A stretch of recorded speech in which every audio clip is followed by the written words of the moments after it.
Chapter 1. The House That Counted Its Silver. The village of Ashford Crossing did not appear on most maps of Hertfordshire, and those who lived there considered this a point of quiet pride. It sat between two gentle hills like a secret kept between old friends, a post office, a pub called the Pheasant and Crown, a Norman church with a leaning spire, and perhaps 40 cottages arranged around a green so neat it appeared to have been combed each morning by an invisible hand. The village existed in that peculiar English state of suspended animation, where change was not merely unwelcome but regarded as a form of personal insult. It was therefore something of an event, not merely a minor occasion, but a proper event. Discussed over hedges and across counters for 3 weeks running, when Lord Ambrose Craythorpe Vane announced that he intended to open Craythorpe Hall to a small gathering of guests for the annual celebration of the Craythorpe Commission, the signing, 117 years ago, of the document that had established the family's considerable fortune through a railway concession negotiated with the Austro-Hungarian government. The commission had something to do with the Warsaw railway corridor. Nobody in the village quite knew the full details, and Lord Craythorpe was not a man who volunteered information about himself. The hall itself stood 3/4 of a mile from the village green, at the end of an avenue of lime trees that, in October, turned a colour somewhere between old gold and dying fire. The house was Jacobean at its core, with Georgian additions that had been added with more enthusiasm than taste, and a Victorian conservatory that Lord Craythorpe's grandfather had attached to the east wing, like a large, embarrassed afterthought. The whole pile was impressive in the way that ancient things are impressive. Not beautiful exactly, but substantial. It had weight. It had continuity. It made you feel, standing before it, that your own life was a rather brief and flimsy affair. Mrs. Edith Fawley, housekeeper at Craythorpe Hall for the past 19 years, had begun her preparations for the gathering fully 2 weeks before the guests arrived. She was a compact woman of 53 with grey hair pinned so severely it appeared painted on, and eyes of a pale, watchful blue that noticed everything and forgave very little. She had the housekeeper's particular genius, the ability to be simultaneously invisible and absolutely essential. Footmen did not slouch in her presence. Silver was not merely polished, it was interrogated. It was Mrs. Fawley who first noticed on the morning of Thursday the 16th of October that something was not as it should be. She was conducting her habitual morning inventory of the dining room, a ritual she had maintained every day for 19 years, as others might say their prayers, when she paused before the great mahogany sideboard that dominated the south wall. Upon its surface, arranged with geometrical precision, stood the Craythorpe collection, 14 pieces of silver that had belonged to the family since the reign of George III. There was a pair of candelabra, a soup tureen of extraordinary ugliness and considerable value, 6 serving dishes of graduated sizes, and 4 smaller pieces including a pepper caster engraved with the family motto, Numquam oblitus, never forgotten. Mrs. Fawley counted the pieces. She always counted them. She had counted them 11,743 times or thereabouts. She knew this silver the way a mother knows her children's faces. There were 13 pieces. The pepper caster, the small engraved one, was gone. She stood very still for a moment, in the way of a person who has received a shock and is deciding how large to allow it to be. Then she turned, walked with measured step to Lord Craythorpe's study, knocked once, and entered. Lord Ambrose Craythorpe Vane was 71 years old, tall and angular, with the quality of a man who had once been handsome and had aged into something better than handsome, authoritative. His hair was white, his eyebrows still dark and formidable. He wore a tweed suit of such ancient vintage that it had achieved the status of a personal landmark. He was reading correspondence with a frown that suggested the correspondence had disappointed him, which was its normal state. "The Walpole pepper caster is missing, my lord," said Mrs. Fawley without preamble. She had long since ceased to soften things. Lord Craythorpe set down his letter. "Missing," he repeated. It was not a question.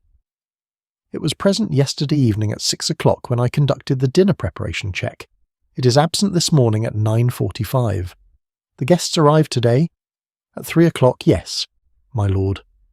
He was silent for a moment. A log shifted in the fireplace. Outside, the lime trees moved in an October wind that smelled of damp earth and coming rain. "Have the staff been spoken to?" "Not yet. I came directly to you." Another silence. "Do not speak to the staff," he said at last. "Not yet. I should like—" He paused, and something crossed his face that might have been embarrassment, or might have been something more complicated than embarrassment. "I should like Monsieur Poirot to have a look at the matter first." Mrs. Forley's expression did not change, but her pale eyes sharpened slightly. "Monsieur Poirot is one of the guests arriving this afternoon." "He is. An old acquaintance invited at the suggestion of my nephew Rupert, who met him at some club or other and formed the impression that Poirot would appreciate the occasion." Lord Craythorpe's tone suggested he was not entirely certain of this impression himself. "As it happens, his presence may prove rather useful." "Very good, my lord." She withdrew. Lord Craythorpe sat for a moment longer, then rose and stood at the window, looking out at the lime avenue. His expression was not the expression of a man troubled by a missing silver object.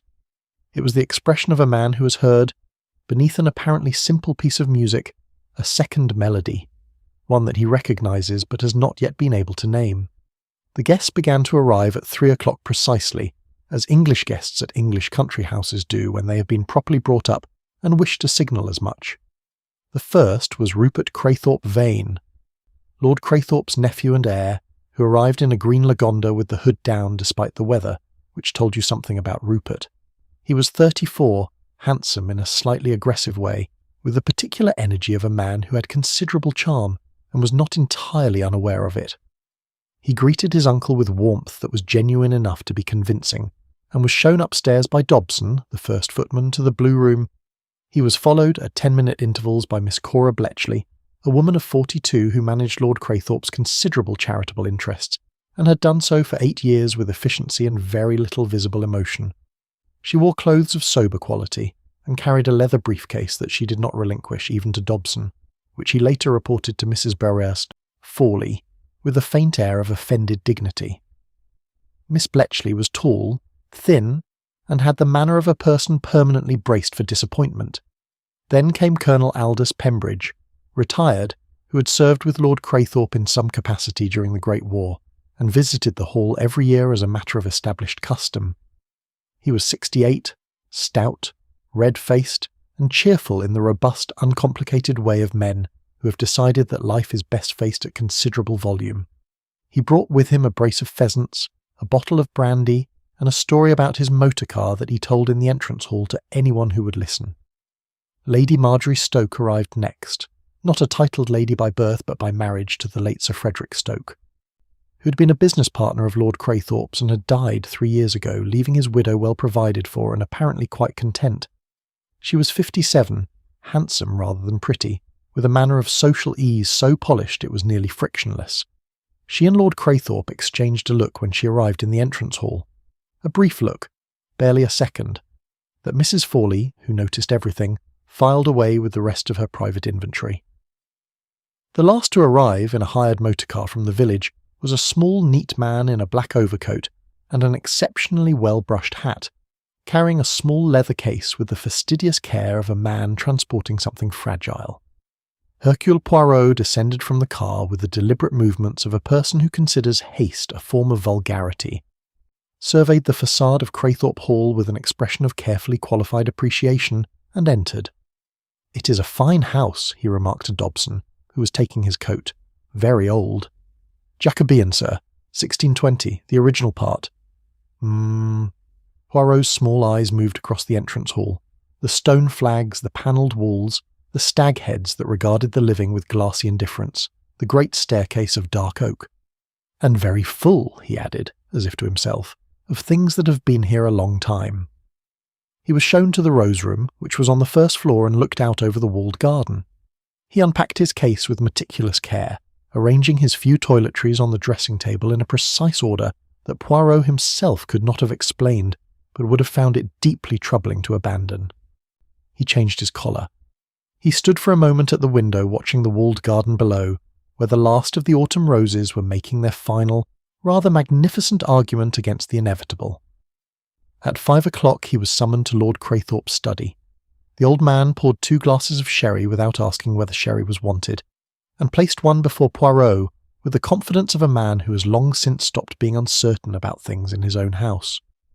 He then sat across the desk and regarded the little detective with the expression of someone who has prepared a speech, but is now uncertain how much of it to deliver. "I have a small problem," Lord Craythorpe said at last.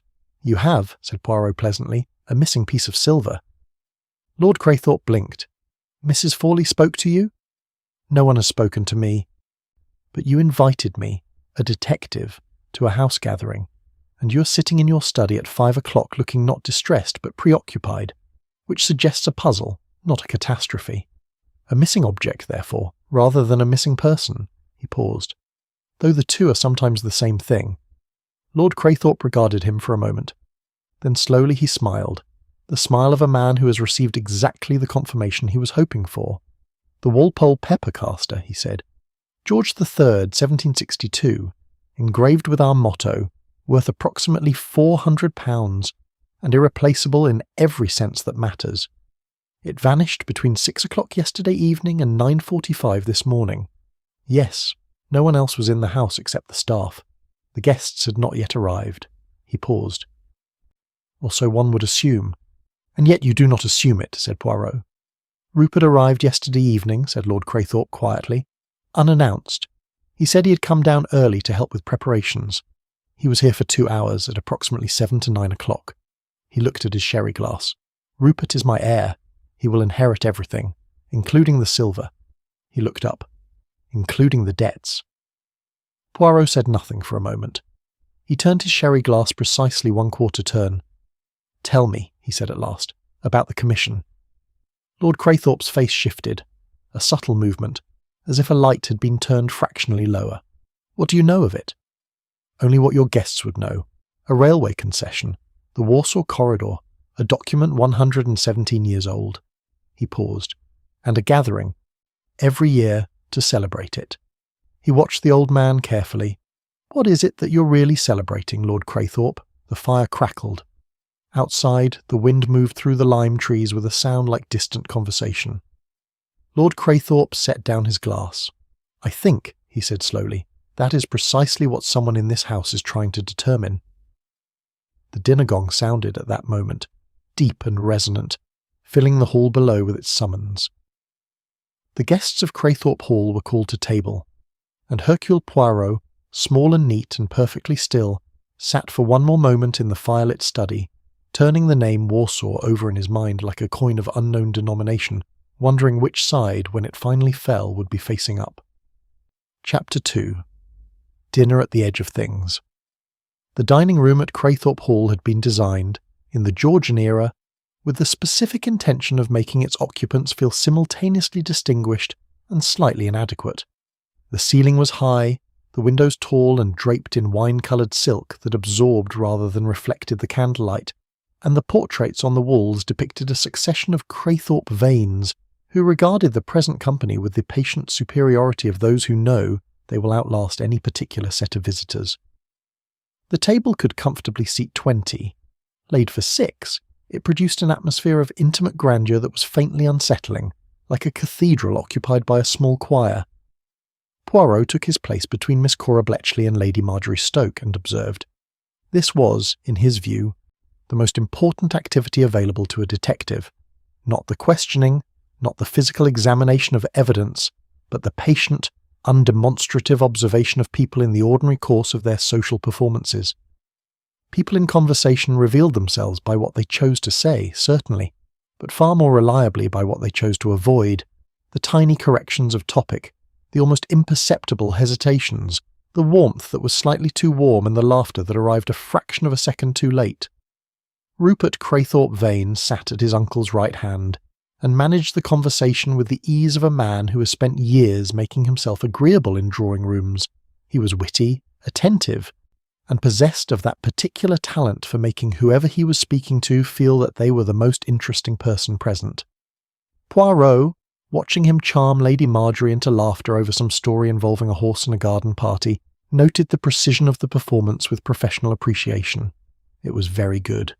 It was so good, in fact, that it was slightly too good, in the same way that a watch that keeps perfect time makes one wonder, after a while, whether it has been recently wound. Colonel Pembridge occupied the opposite end of the social spectrum with equal efficiency. He was blunt, loud, frequently wrong about things, and entirely comfortable with all three qualities. He had an opinion on the state of the railways, declining, the present government, inadequate, and the proper temperature at which Burgundy should be served, firmly warmer than it was. He expressed these opinions with the cheerful authority of a man who has long since stopped worrying whether anyone agrees with him. "Capital house, Ambrose," he said, gesturing at the portraits with his wineglass in a way that made Dobson, serving at the sideboard, briefly close his eyes. "Though I've always said those Georgians of yours are a gloomy-looking lot. The fellow above the fireplace, and who's he? He looks as though he's just been given bad news." "My great-great-grandfather Cornelius," said Lord Craythorpe. "He was by most accounts a gloomy-looking fellow in life as well. He founded the Commission." "Ah, the famous Commission." Pembridge settled back with the satisfied air of a man approaching a familiar story. "The Warsaw business. I've heard the outline, but never the full tale. What was it exactly? Something to do with railways and the Austro-Hungarians." There was, Poirot noticed, a fraction of a second's pause before Lord Craythorpe answered. Not a long pause, not the pause of a man gathering a lie, but the shorter, more interesting pause of a man deciding how much of a truth to tell.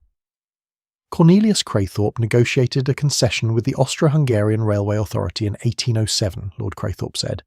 The right to build and operate a section of a railway line through the Warsaw corridor, what was then part of the Austro-Hungarian sphere. The concession granted our family the revenue from passenger and freight traffic on that section for 125 years. Frightfully profitable, I should imagine, said Pembridge. It was the foundation of everything. Lord Craythorpe glanced at the portrait of Cornelius, and his voice carried something that might have been gratitude, or might have been something more complex. The house, the land, the charitable endowments, everything. "And the document itself," said Miss Bletchley, with the precise tone of a woman who has been waiting for the appropriate moment to demonstrate that she has done her research. "The original concession document is kept here at the Hall, isn't it? In the library?" "It is," said Lord Craythorpe. "I should very much like to see it," said Lady Marjorie, in the pleasant, easy tone she used for most things. "Historical documents have always interested me. Frederick, my late husband, was enormously interested in the history of railway development." "Of course," said Lord Craythorpe. "I had planned, in any case, to make it the centrepiece of tomorrow evening's celebration. It is brought out once a year on this occasion, for the family to acknowledge." "To acknowledge," Rupert repeated with a smile. "What a lovely way of putting it." There was something in his tone, barely anything, the thinnest shaving of something, that made Poirot look up from his soup. Rupert was smiling at his uncle with every appearance of warmth, and Lord Craythorpe was looking at his nephew with an expression that Poirot could only describe as watchful. Poirot ate his soup and listened. After dinner, the company retired to the drawing-room, a room of deep rugs and deep chairs that seemed designed to encourage confession. A fire had been built up against the October cold, and Dobson dispensed brandy with the solemnity appropriate to the occasion. Colonel Pembridge annexed the armchair nearest the fire and began an account of a shooting party in Northumberland that had apparently gone wrong in several simultaneous ways. Lady Marjorie listened with an expression of polite interest that Poirot recognised as the expression of a person listening to something entirely different from what they appeared to be hearing. Poirot drifted, as was his habit, toward the margins of the room. It was at the margins that the interesting conversations happened, the conversations that were not quite private, but were not quite public either, conducted in the social borderland where people said things they had not quite decided to say. He found himself, apparently by accident, near the window embrasure where Rupert, Craythorpe Vane and Miss Bletchley were speaking in low voices. Poirot examined the painting on the adjacent wall, a rather mediocre landscape, with apparent absorption. "Only asking what the current valuation is," Rupert was saying very quietly. "Surely that's not an unreasonable question." "The charitable endowments are administered by the trustees," Miss Bletchley replied, equally quiet. "The valuation is reviewed annually. I'm not at liberty to discuss—" "I'm the heir, Cora. You're not yet the principal." A pause. "And I would ask you to remember that I was appointed by your uncle, and my loyalty is to your uncle." Another pause, longer. Poirot studied a brown hillock in the landscape painting with consuming interest. "Of course," said Rupert pleasantly. "I meant nothing by it." He moved away toward the fireplace, where he immediately joined Colonel Pembridge's Northumberland story, with the appearance of having been part of it from the beginning.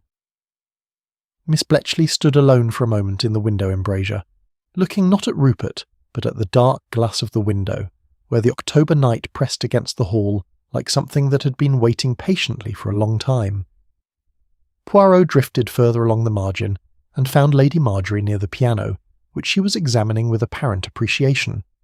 "A lovely Bösendorfer," she remarked as he approached. "Do you play, Monsieur Poirot?" "Alas, no. My talents lie in other directions." He paused. "You are musical, Lady Stoke?" Frederick was. "I learned for his sake." She touched one of the keys lightly, producing a single, clean note that hung in the air for a moment before the fire consumed it. "He loved this house, you know. He and Ambrose were very close. Business partners. But more than that. Frederick always said Ambrose was the most honest man he had ever met in commerce." She paused. "He meant it as a compliment." "And yet," Poirot observed gently, "honesty in commerce is sometimes a more complicated quality than it appears." Lady Marjorie looked at him, and for a moment her expression became something sharper and more direct than the smooth social surface she customarily presented. "You're very perceptive, Monsieur Poirot," she said. "Was that an observation or a question?" "Perhaps," said Poirot with a small smile, "it was an invitation." Lady Marjorie regarded him for another moment. Then she smiled, and the sharpness retreated behind the polished surface, and she said pleasantly, "I do hope the weather improves for tomorrow. Country houses are always more cheerful when one can walk the grounds." The company began to retire shortly after 10 o'clock, in the civilized graduated way of English house parties, the older guests first, then the others in ones and twos, with the right mixture of yawns and expressions of anticipated pleasure in the morning. By 10:30, only Poirot and Lord Craythorpe remained, sitting on opposite sides of the dying fire. "Well?" said Lord Craythorpe. Poirot turned his brandy glass in a slow, thoughtful circle. "Tell me," he said, "when did you last verify that the concession document itself was intact?" Lord Craythorpe's eyes narrowed. "The document?" He seemed to consider this question as if the angle it came from was unexpected. 3 weeks ago, when I had the library aired before the occasion, it was in the deed box in its proper condition. And the deed box is kept. Where? In the library, in the lower case behind glass. He paused. It is locked. And the key? On my key ring. Lord Craythorpe's hand moved unconsciously to his waistcoat pocket. "Always on my person." "Always," said Poirot. "Always." He set down his glass. "One small question, Lord Craythorpe. The pepper caster, the one that is missing. You said it was engraved with the family motto, Numquam oblitus, never forgotten. And it has been in the family since George III, since 1762, since, that is, approximately 45 years before the commission was signed." Poirot rose, smoothing his waistcoat. "Tell me, was the pepper caster by any chance a gift, from someone connected with the commission, with the original negotiation of the Warsaw concession?" A very long silence. The fire had burned low, and in its faded light Lord Craythorpe's face was unreadable. "How," he said at last very quietly, "could you possibly know that?" "I do not know it," said Poirot. "I am asking." He looked at the old man steadily. "But I observe that you have not denied it." Lord Craythorpe said nothing for a long time. The fire made its small domestic sounds. The house settled around them, all its accumulated weight of years pressing down like a gentle, insistent hand.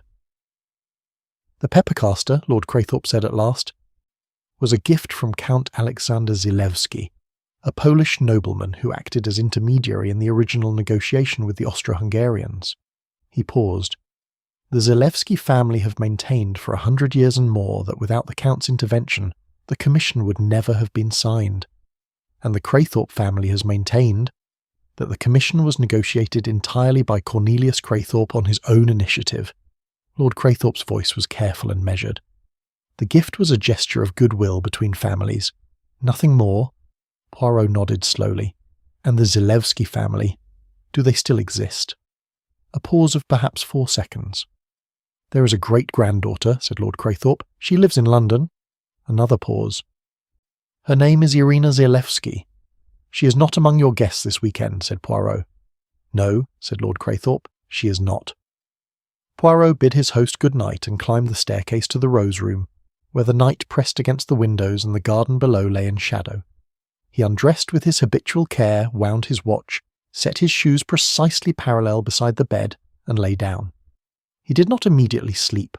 He lay in the darkness and arranged the evening's observations in the orderly manner of a librarian restoring books to their correct shelves. Rupert Craythorpe Vane and his very precise questions about valuations. Miss Bletchley and her loyal discretion that contained, he thought, something under the surface that was not quite loyalty, something more complicated than loyalty. Lady Marjorie Stoke and her late husband's connection to Lord Craythorpe, and the careful way she had deflected his question about honesty, and the pepper caster, the gift of a Polish nobleman, numquam oblitus, never forgotten. The grey cells stirred and considered, like a small engine warming itself in the cold. Something had begun, Poirot thought, not with the disappearance of the silver, but long before. Something that had been building for 117 years, quietly beneath the surface of the Craythorpe family's respectable history, like a root working its way through old stone. He turned over, composed himself, and slept. Chapter 3. What the Library. Kept morning at Craythorpe Hall arrived with the diffident courtesy of an English October, a pale, watery light that made no particular promises and the smell of wood smoke from the kitchen, drifting up through the old stones of the house. Poirot was dressed and standing at his window by 7:30, watching a gardener make his way across the walled garden below with the methodical patience of a man who has learned that gardens repay only the most consistent attention. He descended to breakfast at 8 o'clock, and found, to his mild satisfaction, that he was not the first. Miss Bletchley sat alone at the long table with a cup of tea and a document she appeared to be annotating in a small, precise hand. She looked up when Poirot entered, and he thought he detected, very briefly, a flicker of something that was not quite irritation and not quite relief, but occupied the uncertain territory between the two. "Good morning, Monsieur Poirot." She gathered her papers with the swift efficiency of someone accustomed to managing information. "You're an early riser." "In the country," said Poirot, accepting coffee from Dobson, and considering the kidneys with cautious optimism, "the morning is where the best thinking is done. The day has not yet acquired its complications." He settled himself 2 places away and spread his napkin with care. "And you, Miss Bletchley? You work even at breakfast?" Lord Craythorpe's charitable interests do not pause for weekends. She said it without complaint. It was simply a statement of established fact, like reporting the weather. "You have managed them for 8 years. 8 years and 4 months. A tiny correction made automatically. It is a considerable responsibility. The endowments are, I understand, substantial. They support a hospital wing in Bristol, 2 schools in the East End of London, and several smaller initiatives." She named them with the precision of someone reciting an inventory. "Approximately £12,000 per annum currently." "Financed by," said Poirot pleasantly, helping himself to toast, "the revenue from the commission, one imagines." Miss Bletchley looked at him with her measuring gaze. "Among other sources. The commission which expires," said Poirot, as if simply pursuing a thought, "in 8 years." A pause. "In 1942, yes.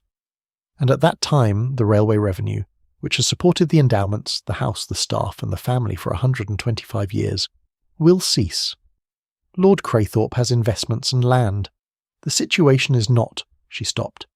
"Not what?" said Poirot gently. Miss Bletchley looked at her annotated document. "Not uncomplicated," she said at last. Before Poirot could pursue this, footsteps on the staircase announced other descents. Colonel Pembridge, arriving at breakfast as he did everything, with vigour and considerable volume, followed by Rupert, who appeared in excellent spirits and a tweed suit that suggested he had been up for some time and had perhaps been for a walk. Lady Marjorie came last, unhurried and perfectly presented, and the conversation became general. After breakfast, Poirot requested, with his most apologetic air, a tour of the library. Lord Craythorpe, who had appeared briefly for coffee and looked as if he had not slept, gave his consent and asked Mrs. Fawley to accompany the detective. The library was in the east wing, a room of dark panelling and high shelves that smelled of old paper and lemon oil. 3 tall windows looked out over the drive, through which the lime trees conducted their slow autumn transaction with the sky.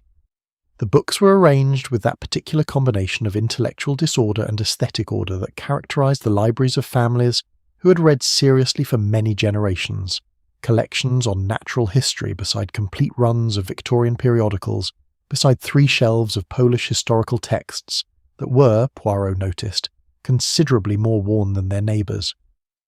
"Lord Craythorpe reads Polish history?" he asked, pausing before the shelves. "He has done for many years," Mrs. Fawley said, in the tone of a person who regards the reading habits of her employer as none of her business. "Since before my time, I believe." Poirot studied the spines. Several volumes concerned the history of the Kingdom of Poland and the partition period. 2 were in Polish, which Poirot could not read but recognised. One, a slim, modern-looking volume that stood slightly apart from the others, as though recently returned to the shelf without being pushed fully in, bore the title, in English, The Zilewski Claim, a Historical and Legal Analysis. The publication date was 1929, 4 years ago. He filed this away and moved toward the centre of the room, where Mrs. Fawley had directed him to the lower glass case. Behind glass panes that had been recently polished to clarity stood a row of deed boxes in dark leather, each labelled in faded ink. She unlocked the glass case with a small key taken from her belt. Not, Poirot noted, the key Lord Craythorpe had described as always being on his person, and indicated the box second from the left. "That is the commission deed box," she said. "The document is in an inner sleeve within." "Has Lord Craythorpe asked you to open the box this morning?" "No," she hesitated. "He has not been in the library this morning. And the key to the deed box itself, you said you used the case key.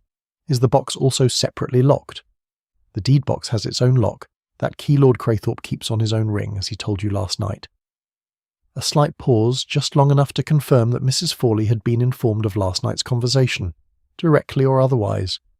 "I can unlock the glass case and take out the box. I cannot open the box itself."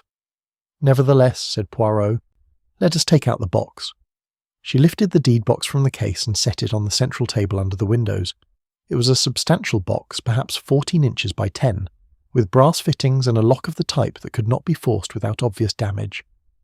Mrs. Fawley set it down with care. "Does anything strike you as unusual?" Poirot asked. Mrs. Fawley looked at the box for a moment, the same careful, inventory-taking look she gave to the silver sideboard each morning. Then she leaned slightly forward. "The clasp," she said. Poirot looked. The brass clasp that secured the box, while intact and still appearing to function as intended, showed, when one looked closely, the faintest marks, barely visible scratches at the edge of the lock face, the sort of marks made by a thin tool inserted with care and precision. "Yes," said Poirot quietly, "the clasp." He didn't open the box. He could not open the box. But he noted the scratches with the thoroughness of someone who knew that such marks, while small, were rarely made by accident. He spent the next 20 minutes in quiet examination of the library, not conducting a formal search, but simply walking its perimeters, as a person walks a room they are trying to memorize. He noted the positions of chairs, the arrangement of the furniture, the distance from the case to the door. He noted that one of the window latches was slightly stiff, and would require more effort than usual to operate. He noted, on the desk near the fireplace, a blotter showing the pressed ghost of recent correspondence, too faint to read, but present. He returned, finally, to the shelf of Polish historical texts and drew out the slim volume, The Zilewski Claim. He opened it to the title page. Below the title, in small print, "Compiled and annotated by Dr. Helena Marwick, Fellow of University College London, on behalf of the Zilewski estate." Below that, a publication date, and below that, in the manner of academic publications, a list of archives consulted. One of the archives was the Craythorpe Hall private collection. Poirot looked at this for a long moment. He closed the book and replaced it precisely where he had found it, with the spine fractionally proud of the shelf, as he had discovered it. Then he turned to Mrs. Fawley. "One more question, if I may. Last evening, Thursday, between the hours of 7 and 9, when Rupert Craythorpe Vane was present, where was he to your knowledge?" Mrs. Fawley's expression remained perfectly controlled. "He was in the drawing-room for approximately the first hour," she said. "Then he asked Dobson for a whisky and soda, and when Dobson brought it, there was no one in the drawing-room. And you next saw Mr. Rupert at 9 o'clock when he came to say good-night to his uncle in the study." She paused. "He passed through the east wing corridor on his way to the study. I saw him through the passage window." The east wing corridor led, Poirot knew from his morning's orientation of the house, directly past the library door. "Thank you, Mrs. Fawley," he said. You have an excellent memory." "In this house," she said, "one develops the habit." Poirot walked the east wing corridor himself on his way back toward the main house, measuring it with his eyes and his methodical attention. The corridor was panelled in the same dark wood as the library, with an old stone floor that would muffle footsteps if those footsteps were careful.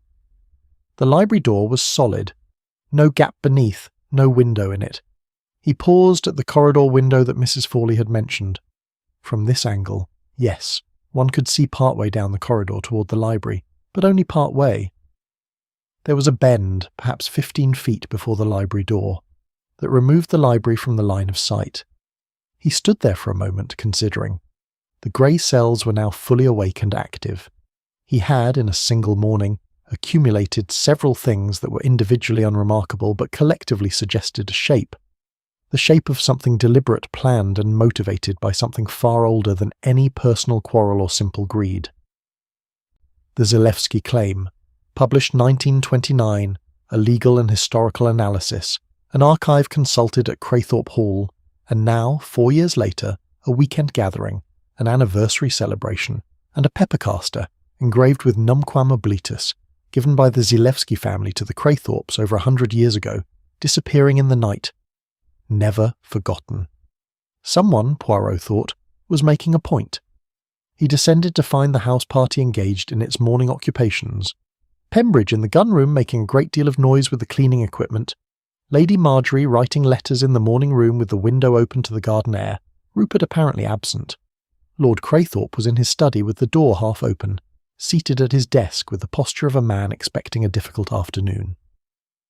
Poirot paused in the corridor outside the study door for a moment that he could not entirely account for, a moment in which the accumulated weight of the morning's observations pressed lightly on the surface of a thought that had not yet made itself fully clear. Then he knocked, entered, and put his next question.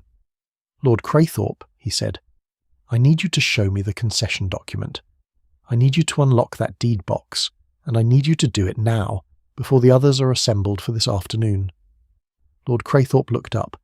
In the morning light he appeared older than he had the previous evening, a man carrying a weight that sleep had not reduced. He looked at Poirot steadily. "You believe it has been tampered with?" "I believe," said Poirot carefully, "that the lock has been examined by someone skilled with instruments. Whether the document itself has been disturbed, that I need you to confirm." Lord Craythorpe rose from his desk, reached into his waistcoat pocket, and produced a key ring with 3 keys. His hand was steady. He led Poirot to the library without speaking. He unlocked the deed box. He lifted the lid and removed the inner sleeve. The concession document was present, a folded paper of unusual thickness and age, its edges slightly foxed, its ribbon seal intact. Lord Craythorpe unfolded it with the practised care of a man who has handled it many times, laid it flat on the library table, and they both looked at it. Poirot bent close. He produced from his waistcoat pocket a small magnifying lens, a habit of his that Inspector Japp had always found faintly comic, and examined the document's surface. The document appeared intact. The text was in French, the seal was present, the signatures were present. It appeared to be exactly what it had always been, except... Poirot straightened and looked at Lord Craythorpe with an expression of complete seriousness. "Lord Craythorpe," he said quietly, "when did this document last leave this house?" "Never," said Lord Craythorpe immediately. "In 117 years it has never—" "Then someone," said Poirot, "has photographed it. Recently, very recently." He pointed to an area along the upper margin of the document, a faint, almost invisible crease, no more than a millimetre in depth, that ran in a precise line along the edge. When a document of this quality and age is placed on a flat surface and photographed with professional equipment, a copy camera or similar apparatus, the pressure of the photographic frame sometimes leaves such a mark. He paused. This mark was not here the last time I examined a comparable document, which was in quite different circumstances, but the mark is of recent origin. Lord Craythorpe stared at the faint crease.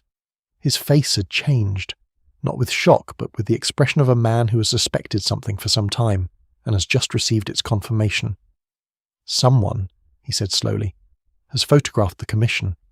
"Yes," Poirot folded his hands.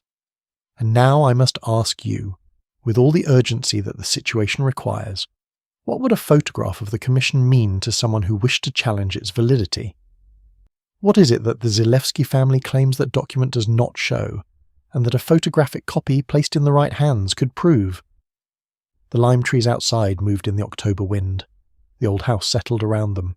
Lord Ambrose Craythorpe Vane looked at the document on the table, the document that was the foundation of everything, and said nothing for a very long time. Chapter 4.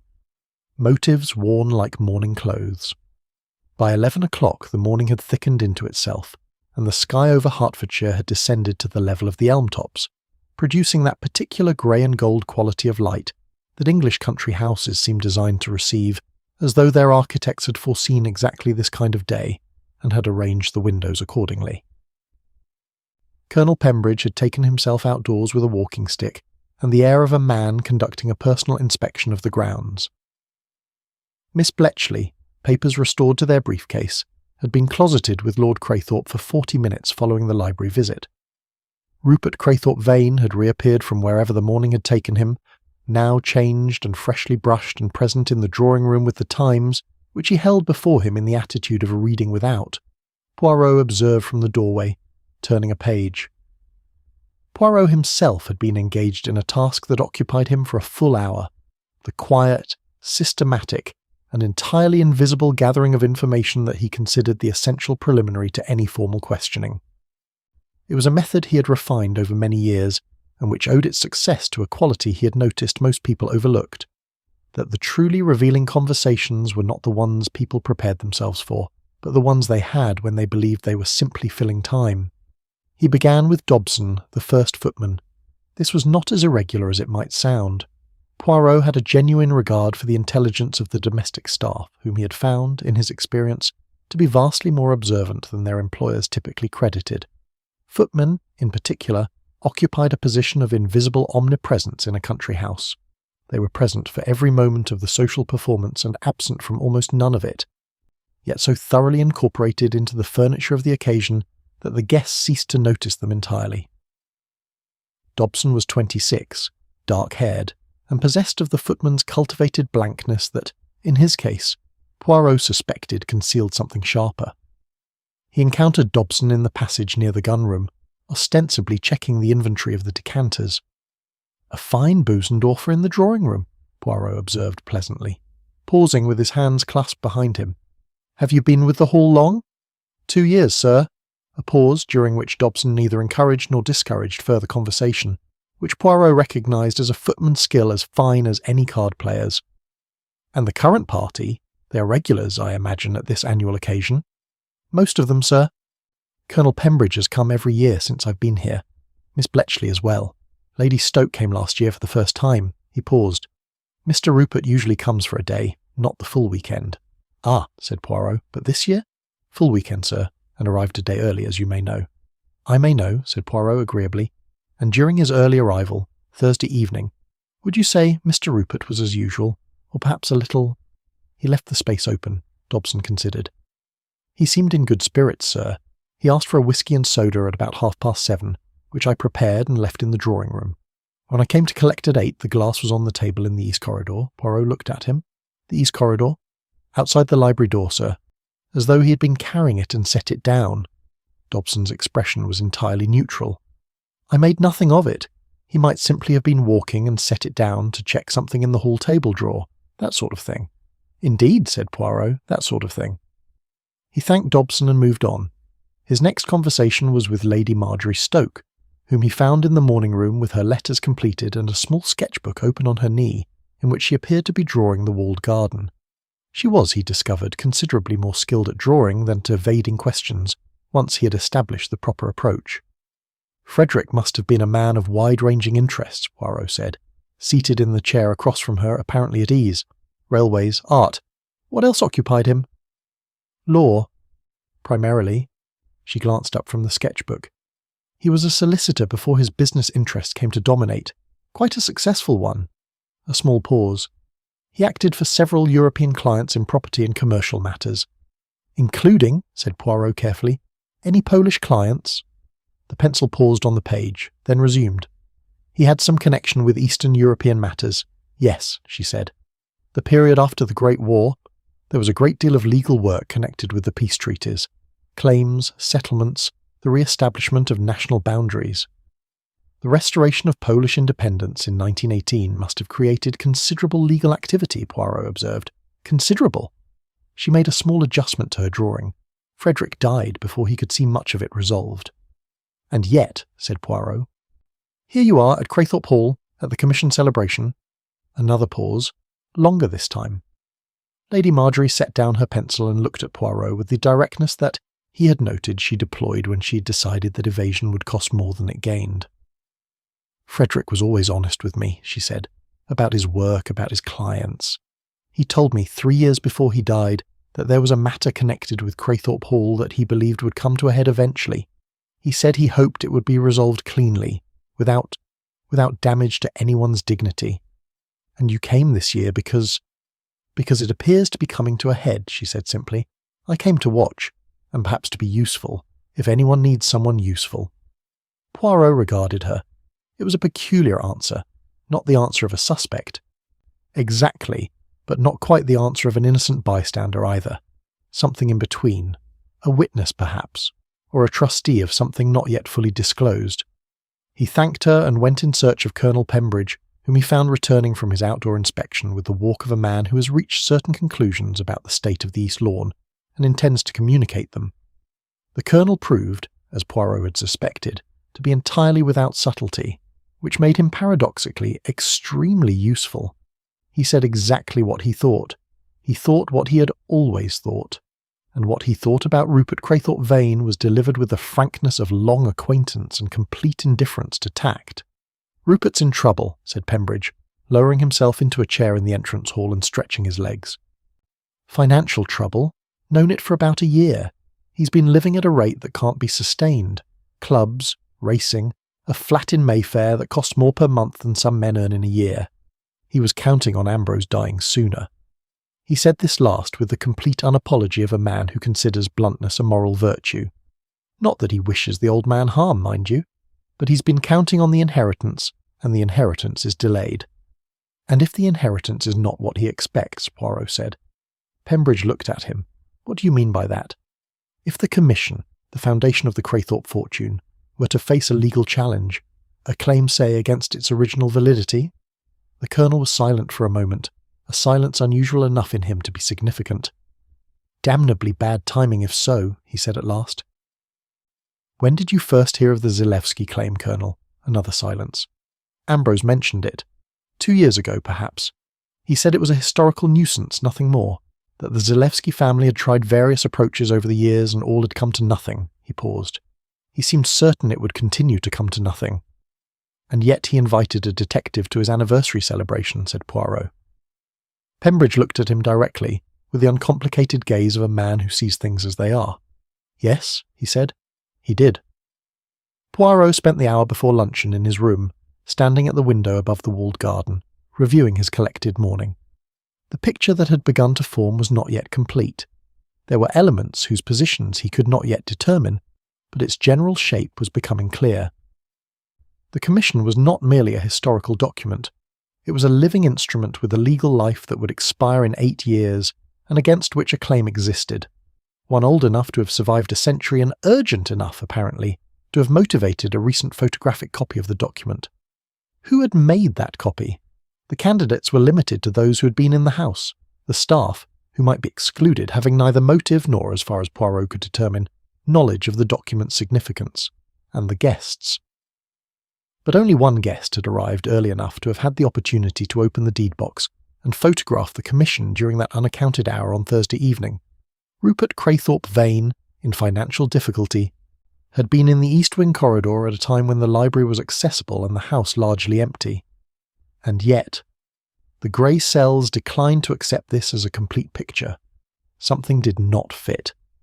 Rupert's motive, if he intended to sell or provide the photograph to a legal adversary of his own family, was, when examined closely, almost entirely self-destructive. Weakening the Commission would weaken the very inheritance he needed. Why undermine the thing you intend to inherit? Unless, Poirot thought, Rupert Craythorpe Vane was not working against his own interests. Unless he was working for someone whose interests happened to coincide with his own, for reasons of debt or blackmail or a bargain he could not refuse. Someone who needed a photograph of the commission very badly. Someone connected, perhaps, to a 70-year-old legal claim with a Latin motto and a Polish surname. He was still at the window, hands clasped behind him, perfectly still when the luncheon gong sounded, and the house gathered itself once again for its next social performance. Chapter 5. The Name That Was Not Spoken. Luncheon was a less formal occasion than dinner. Cold cuts and cheese and the remains of a game pie arranged on the sideboard in the manner of an English country house that has been feeding people efficiently for centuries and sees no reason to change its methods. The company helped themselves and arranged themselves at the table in the slightly shifted configuration of people who have been in one another's company for 16 hours and are beginning to make unconscious adjustments in their social orbit, moving fractionally closer to those they find genuinely congenial, fractionally further from those they find merely tolerable. Poirot observed these gravitational adjustments with interest. Miss Bletchley placed herself with considerable artlessness directly across from Rupert Craythorpe Vane, and throughout the meal directed at him a sequence of glances that Poirot classified as part surveillance and part something more difficult to name, an anxious watchfulness that was not quite concern and not quite suspicion, but contained elements of both. Rupert, for his part, was notably more subdued at luncheon than he had been at dinner. The easy social performance of the previous evening had been wound down. Not absent, but quieter, operating at reduced power, as though conserving something. He ate sparingly and spoke pleasantly but briefly when addressed. Lady Marjorie, who had evidently decided that the conversation of the morning had been sufficient for the day's purposes, maintained a cheerful surface exchange with Colonel Pembridge about the relative merits of the Hertfordshire and Berkshire countryside, contributing the necessary components of animated conversation without apparently investing much of her actual attention in it. It was Lord Craythorpe himself who provided the event of the meal, not by what he did, but by what he said, and when he chose to say it. The moment came approximately 20 minutes into luncheon, during a brief lull in the general conversation. Lord Craythorpe, who had been eating with the measured deliberation of a man buying time, set down his fork and said, in the tone of a man making an announcement that he's been composing for some hours, "I have decided that this evening's celebration will take a somewhat different form than usual." This produced a small, attentive silence, the silence of people who have been waiting for something, though they could not have said what. "Rather than simply presenting the commission document to you all as a historical curiosity," Lord Craythorpe continued, "I intend to read to you certain portions of the correspondence surrounding its original negotiation. Correspondence that has been in the family archive for 117 years, he paused. "It seems to me that the time has come to be transparent about the history." "Transparent," Rupert repeated. The word came out perfectly neutral, the neutrality of a person who has emptied a word of all its usual charge before speaking it. "In what way transparent, uncle?"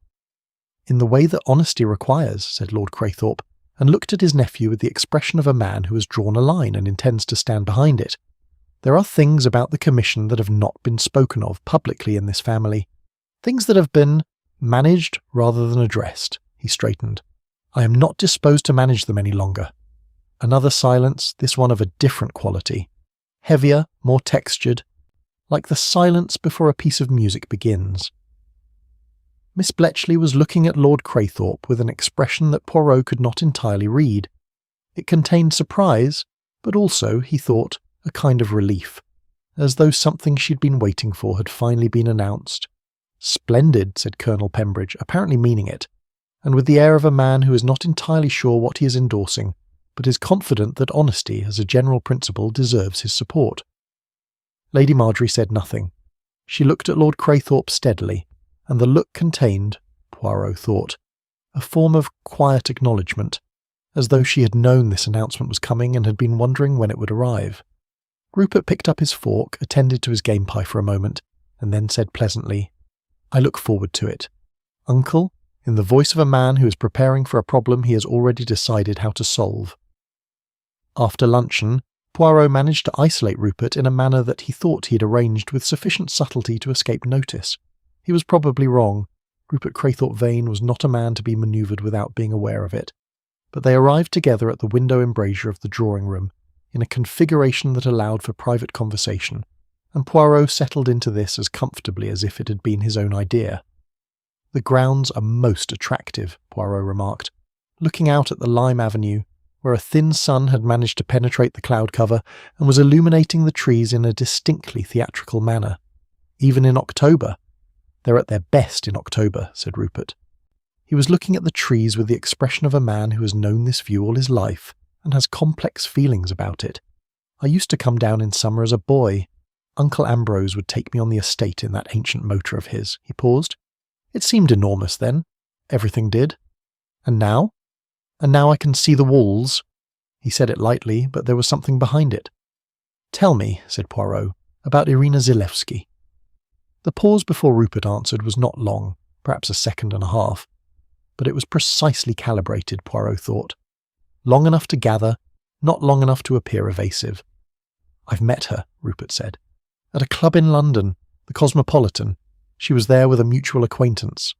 "When was this?" "About 18 months ago. And since then?" "We've spoken. Had dinner twice." He glanced at Poirot. "She is an interesting woman, intelligent, well-read, passionate about Polish history." A slight emphasis on passionate that carried something ambiguous in it. "She is also, as you probably know, the great-granddaughter of Count Alexander Zilewski, and the last remaining member of a family that believes my uncle owes them a considerable sum of money. A sum connected with the commission." "The Zilewski claim," Rupert said. He turned to look at Poirot directly, apparently deciding that continued obliqueness was costing him more than it was worth. "Look, Monsieur Poirot, I know what you're working out. I was here on Thursday evening. I was in the East Wing, the library." He paused. "I did not open the deed box." "But you knew it was there." "I've known all my life." "The box is not exactly a secret. And the scratches on the lock." Something crossed Rupert's face. Something swiftly controlled. "I noticed them, yes," he said quietly. "Before dinner last night. I went to check on the document for my own reassurance." He hesitated. "I thought the scratches had been made recently." "Made by whom?" "I don't know." He met Poirot's gaze with what appeared to be honesty, or at least with a very good simulation of honesty. "I genuinely do not know. That is why I said nothing." A pause. "And because saying something would lead to exactly this sort of conversation." "Which you wish to avoid," said Poirot. "Which I wish to avoid," said Rupert, "because everything leads back to Irina, and I do not believe Irina has done anything wrong." He stopped. "Not wrong in any criminal sense, but in some other sense?" Rupert was silent for a moment. Outside, a cloud covered the sun, and the lime avenue retreated back into its usual October grey. "She wants what her family is owed," he said at last. "I understand that. I think, privately, Monsieur Poirot, entirely privately, I think she may actually be right that they are owed it. The commission was built on Count Alexander's contacts, his reputation, his influence. Without him it would never have been signed." He paused. "My uncle knows this. He has always known it. The correspondence he intends to read this evening will establish it beyond any reasonable doubt. And yet the family denied it for 100 years. And yet the family denied it for 100 years, Rupert agreed, with a flatness that contained something painful. "Because the money was needed, because the endowments were built on it, because once a thing has been the foundation for long enough, admitting it was laid crookedly is very difficult." "And now," said Poirot, "your uncle intends to admit it."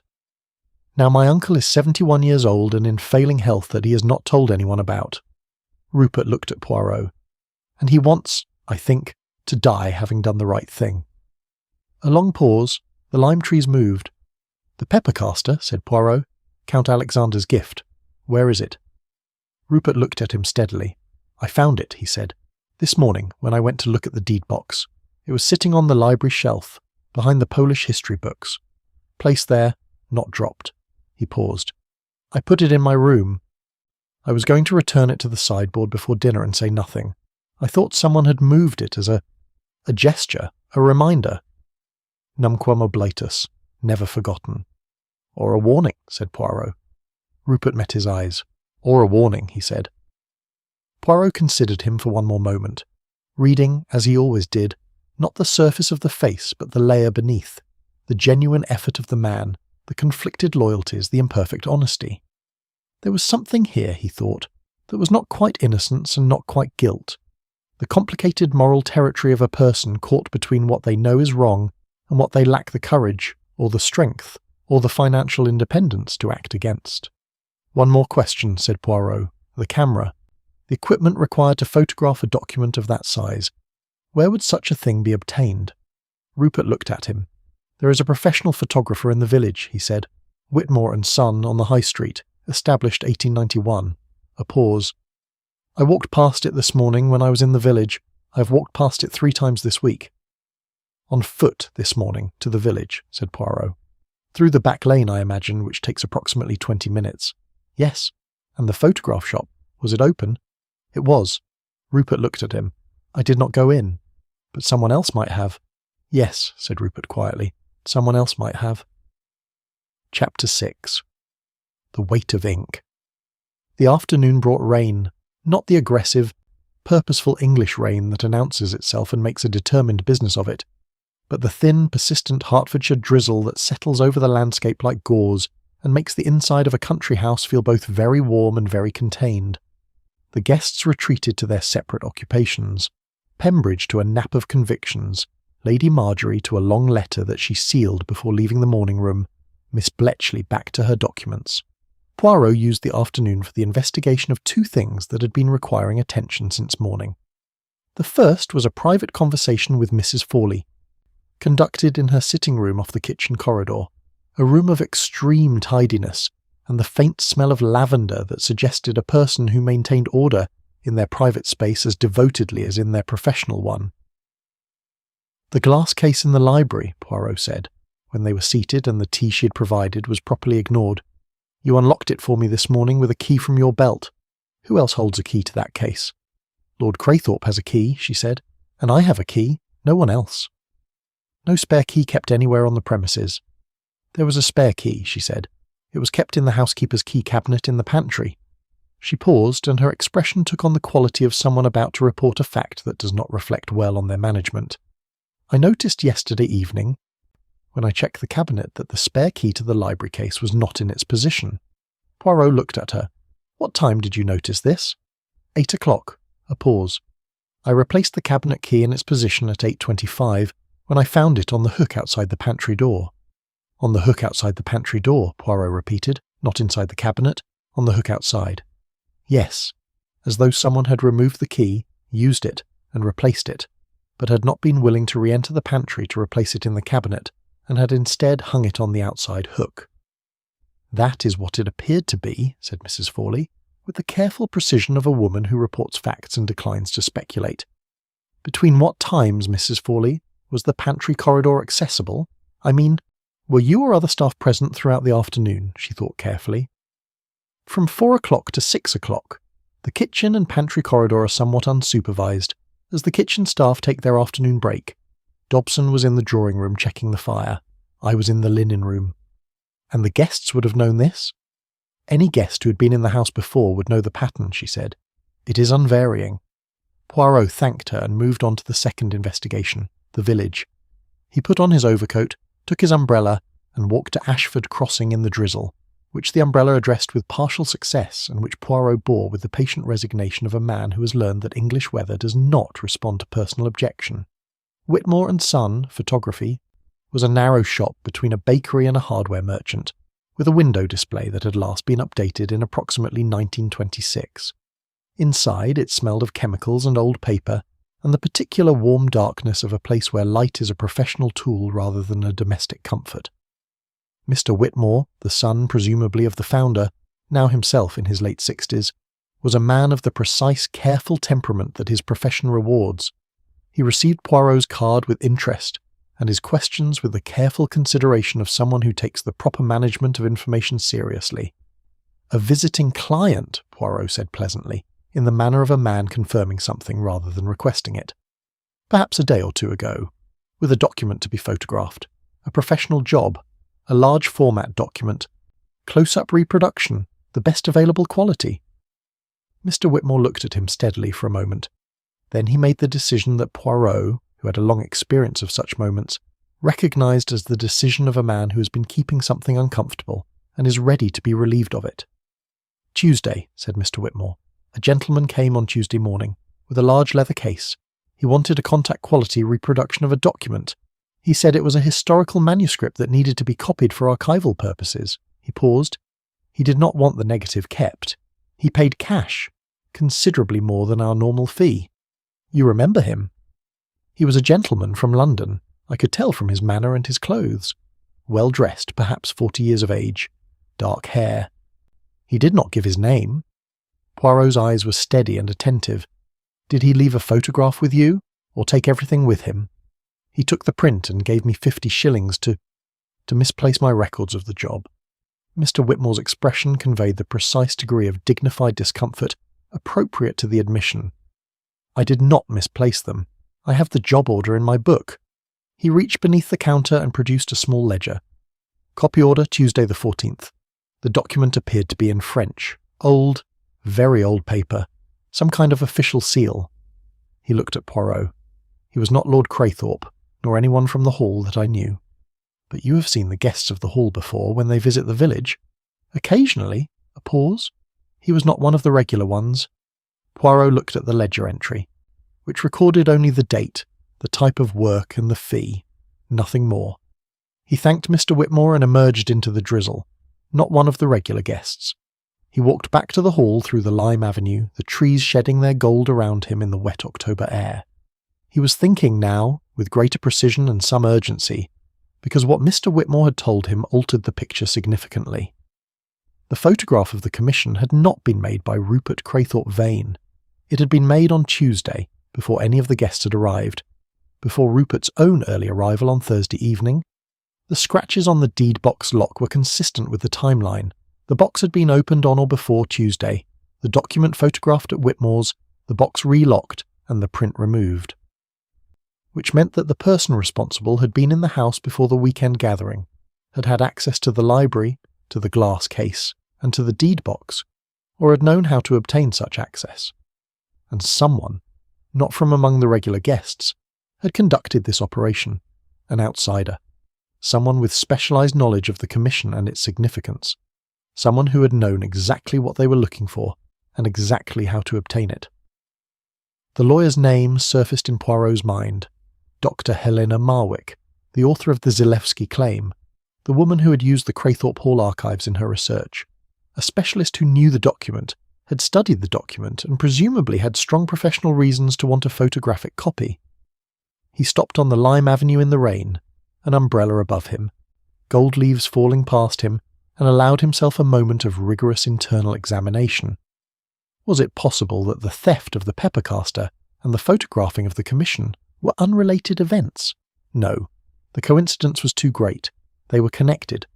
But the photograph had been made before the guests arrived, and the pepper caster had disappeared during Thursday evening, when only Rupert had been present.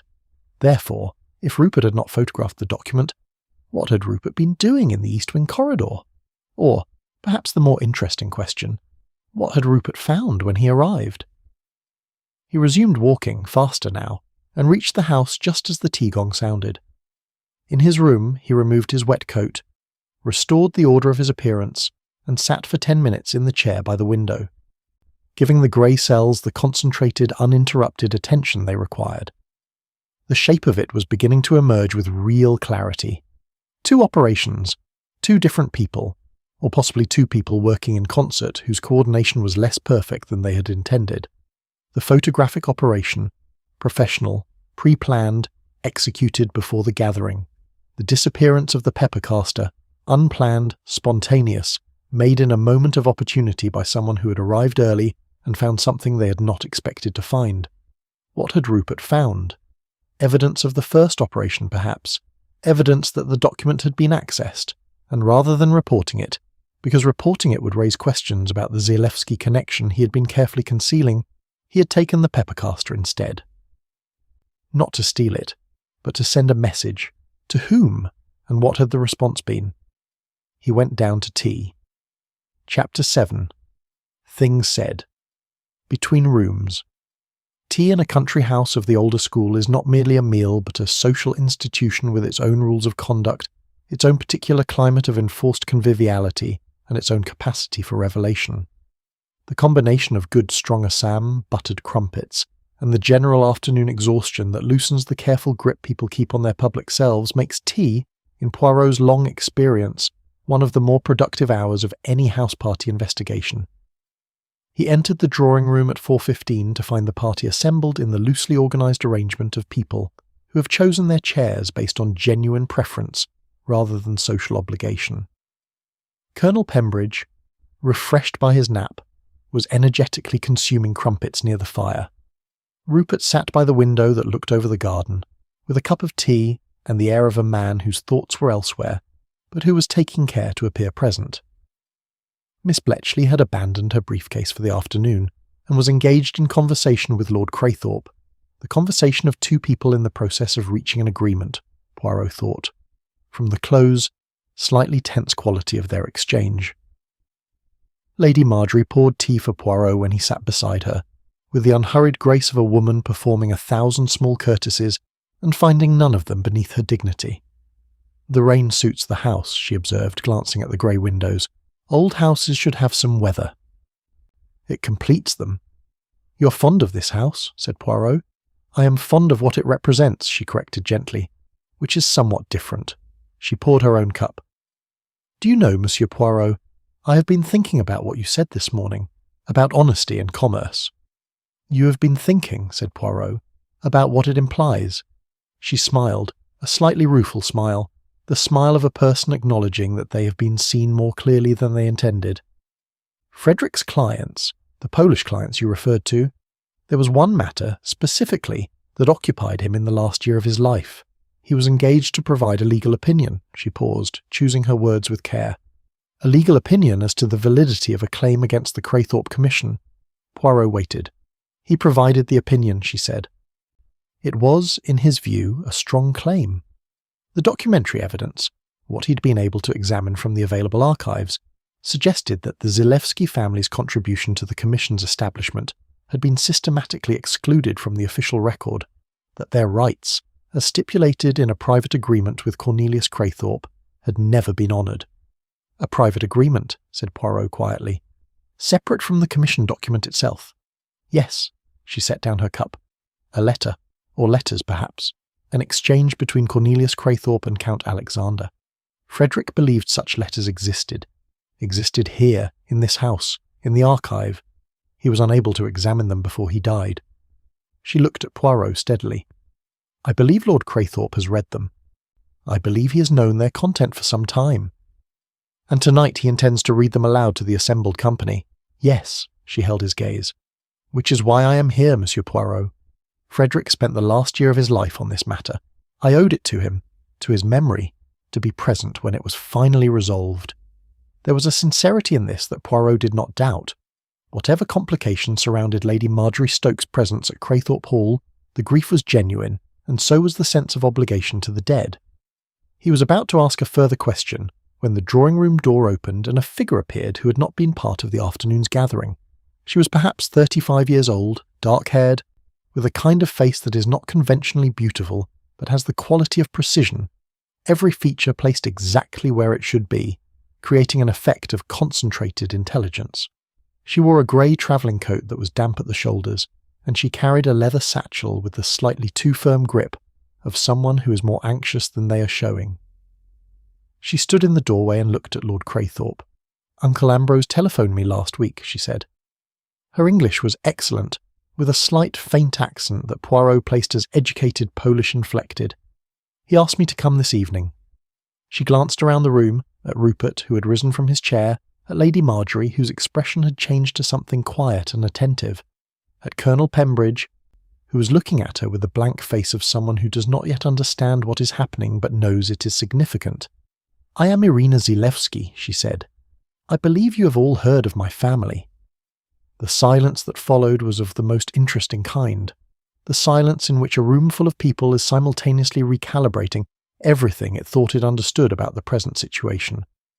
Poirot, who had not risen, he rarely rose with any precipitation, set down his teacup with particular care and examined Miss Irina Zalewski with the concentrated attention of a craftsman examining a new piece of evidence.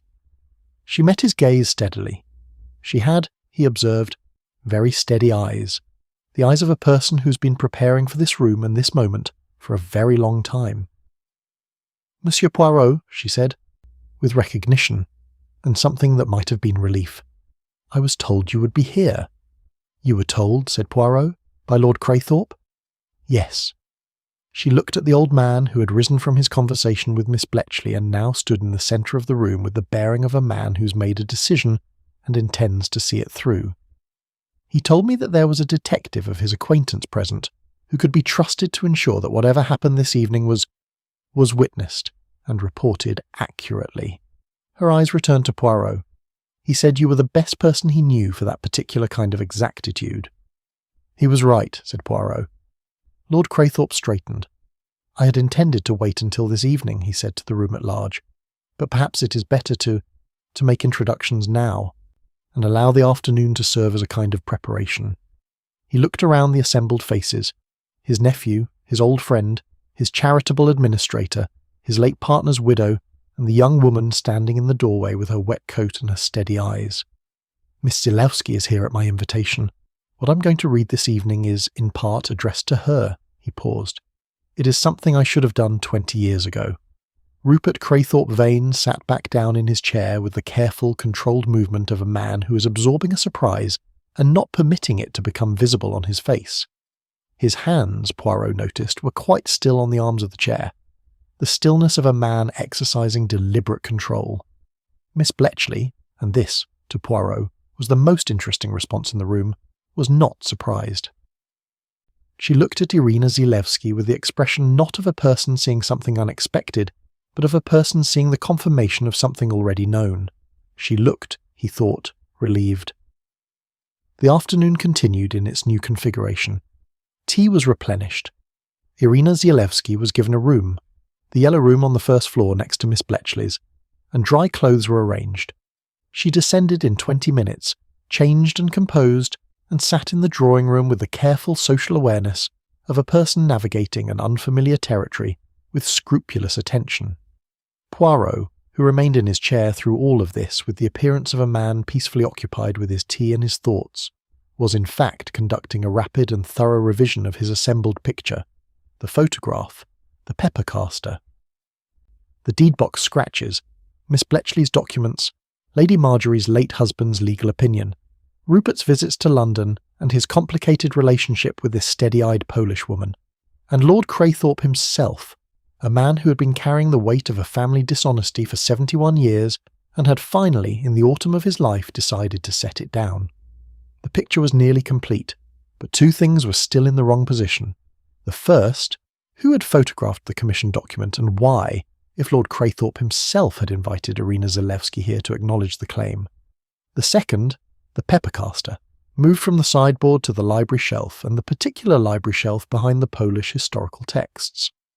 These two things connected to a single person, a person who had known about the planned gathering, who had had access to the hall before the weekend, who had their own reasons for wanting the photograph made independently of Lord Craythorpe's intentions, someone who did not trust Lord Craythorpe to do what he had promised, someone who wanted insurance. He stood, set down his teacup and excused himself from the room with the most amiable and apparently purposeless air he could manage. He went directly to Miss Bletchley's room. He did not, of course, enter it. He knocked and waited, and when there was no answer he stood for a moment in the corridor outside it, considering what he knew. Miss Bletchley had managed Lord Craythorpe's affairs for 8 years and 4 months. She knew the house as well as Mrs. Fawley. She knew the library. She knew the deed box.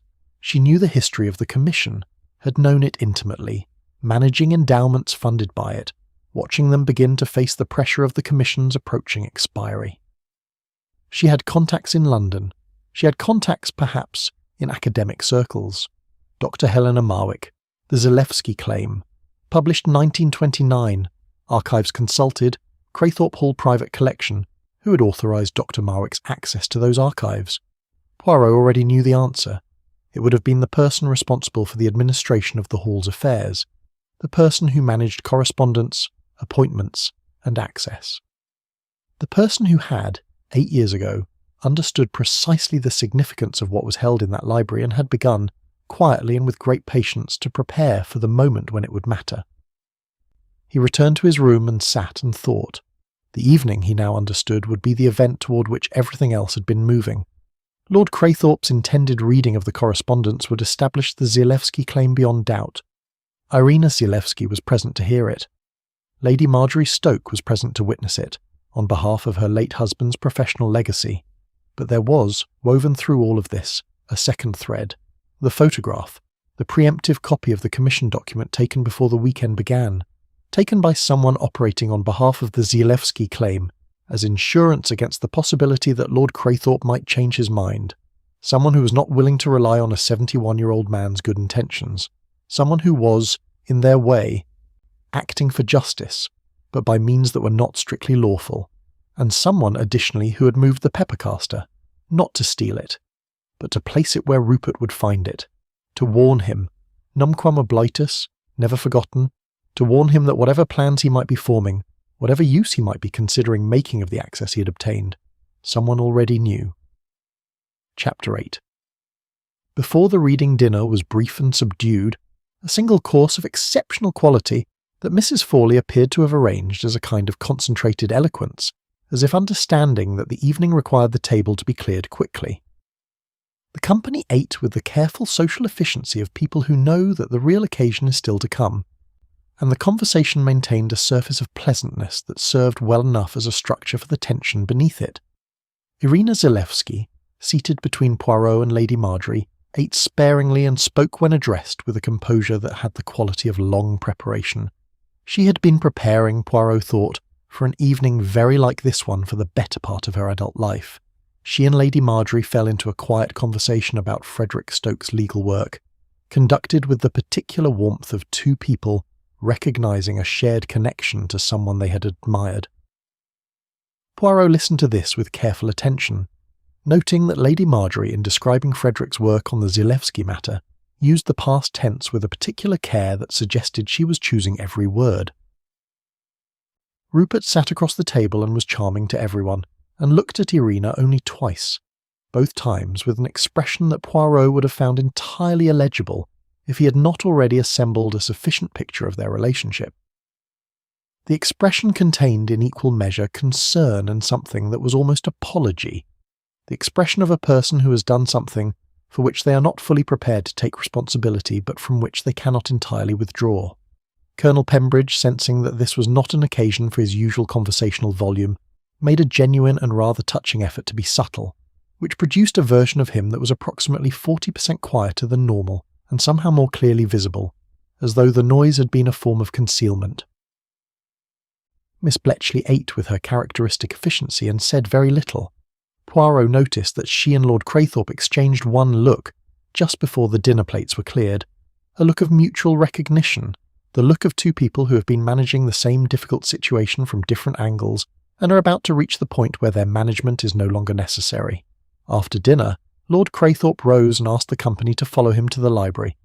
They filed through the east wing corridor, all 7 of them, because Poirot had ensured that Mrs. Fawley was also present, which she accepted with the dignity of a woman who has earned the right to witness, and arranged themselves in the library with the careful informality of people choosing positions that will serve them for an important hour. Fires had been built in both fireplaces, extra lamps had been placed on the central table and on the mantelpiece. The room had the quality of a stage prepared for its final act. Lord Craythorpe stood at the central table. Before him lay the open deed box, and beside it a larger box, also of dark leather but older, with brass corners worn to a soft sheen that Poirot had not seen before. "I am going to read to you," said Lord Craythorpe, "from the private correspondence of my great-great-grandfather, Cornelius Craythorpe Vane, and Count Alexander Zalewski of Warsaw. This correspondence was conducted between 1805 and 1808, the period surrounding the negotiation and signing of the concession that bears our family's name." He opened the older box. Inside, Poirot could see a sheaf of papers, letters, clearly, in 2 different hands, one writing in English and one in French. Some of the papers were fragile at their edges, yellowed to the colour of old amber. "I will summarise the early correspondence," Lord Craythorpe continued, and read the most significant passages in full. He looked around the room.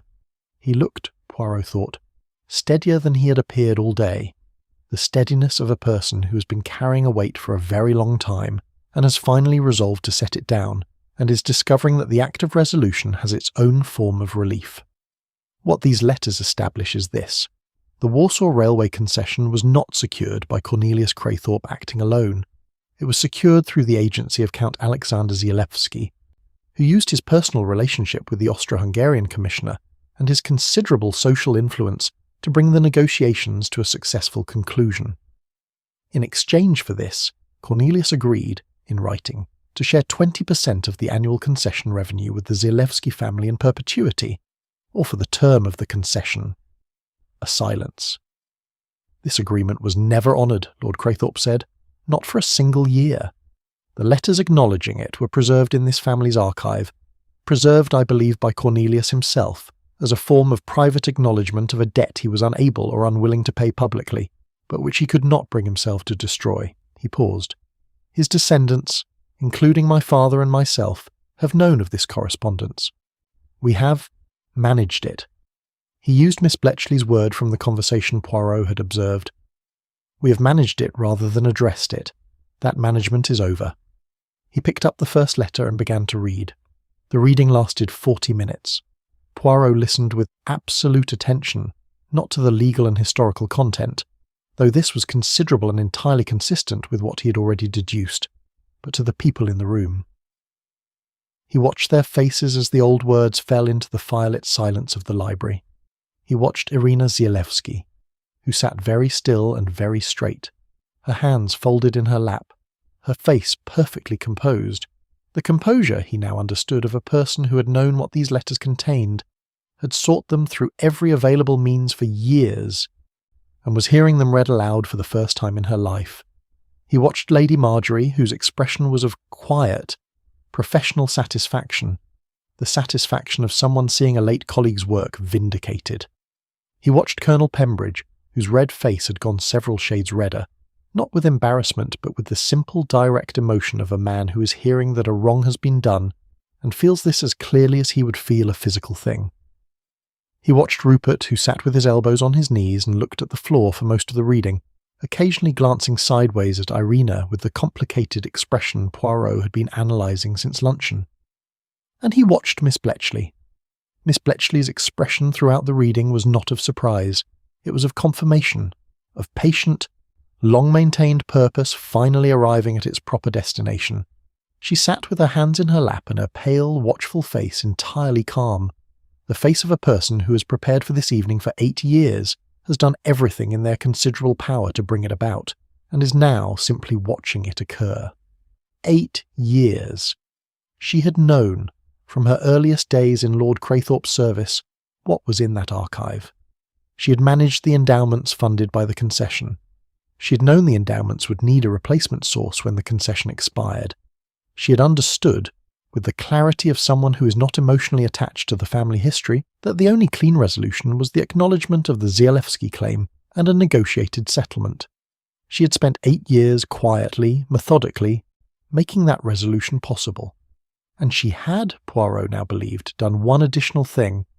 When she was no longer certain that Lord Craythorpe would act on his own stated intention, when the old man's resolution had seemed perhaps to waver in recent months, she had ensured that a photographic copy of the commission document was made, not for use in legal proceedings, as insurance, as proof, should anything happen to the original, that the claim was valid.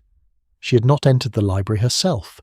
She had arranged, through Dr. Marwick, most likely, or through another contact, for someone to obtain access and make the photograph, using the key she had been in a position to temporarily provide. It was not entirely lawful. It was motivated by something that was, in its way, honourable. And it was, Poirot thought, also rather unnecessary, because Lord Craythorpe had never truly intended to withhold his acknowledgement. He had only been afraid of it. The reading concluded. Lord Craythorpe set down the final letter and stood for a moment with his hands flat on the table, looking at no one in particular. The revenue owed to the Zalewski family over 117 years amounts, he said, to a sum that I have calculated and that Miss Bletchley has verified. I propose a settlement with Miss Zalewski's family, a sum in recognition of the historic debt, and a formal acknowledgement in a document to be drawn up by solicitors of her choosing. He looked at Irina. I also propose that the correspondence and the history of the commission be made available for public record. Irina Zilewski was quiet for a moment. When she spoke, her voice was entirely steady. "My family asked for acknowledgement," she said. "For 100 years that was the primary thing. The money was secondary." She paused. "I accept your proposal, Lord Craythorpe, on behalf of my family." It was not, Poirot thought, a triumphant moment. It was something quieter and more lasting than triumph, the particular quality of a long-standing wrong being acknowledged, and if not repaired exactly, then at least squarely faced. Colonel Pembridge, who had been sitting with his hands on his knees throughout in a state of contained emotional pressure, now let out a long breath and said, "Damn good thing," with a straightforward feeling of a man for whom simple judgments are not simplistic. Lord Craythorpe began to refold the letters into the older box, and Poirot, who had been observing everything with his characteristically undemonstrative thoroughness, rose quietly and moved toward Miss Bletchley, who was seated slightly apart from the others near the window. "A moment," he said softly, sitting beside her. She looked at him with her pale, steady eyes and said nothing. "The spare key to the library case," said Poirot, equally quietly, "and Dr. Helena Marwick of University College, and a professional photographer in the village who received a client on Tuesday morning with a leather case and a document to be copied." He watched her face. "The photograph is, I believe, currently in Dr. Marwick's possession." Miss Bletchley regarded him steadily. "Yes," she said. "It was made without Lord Craythorpe's knowledge." "It was made," she said, "against the possibility that Lord Craythorpe might die before tonight, or change his mind, or be persuaded by others."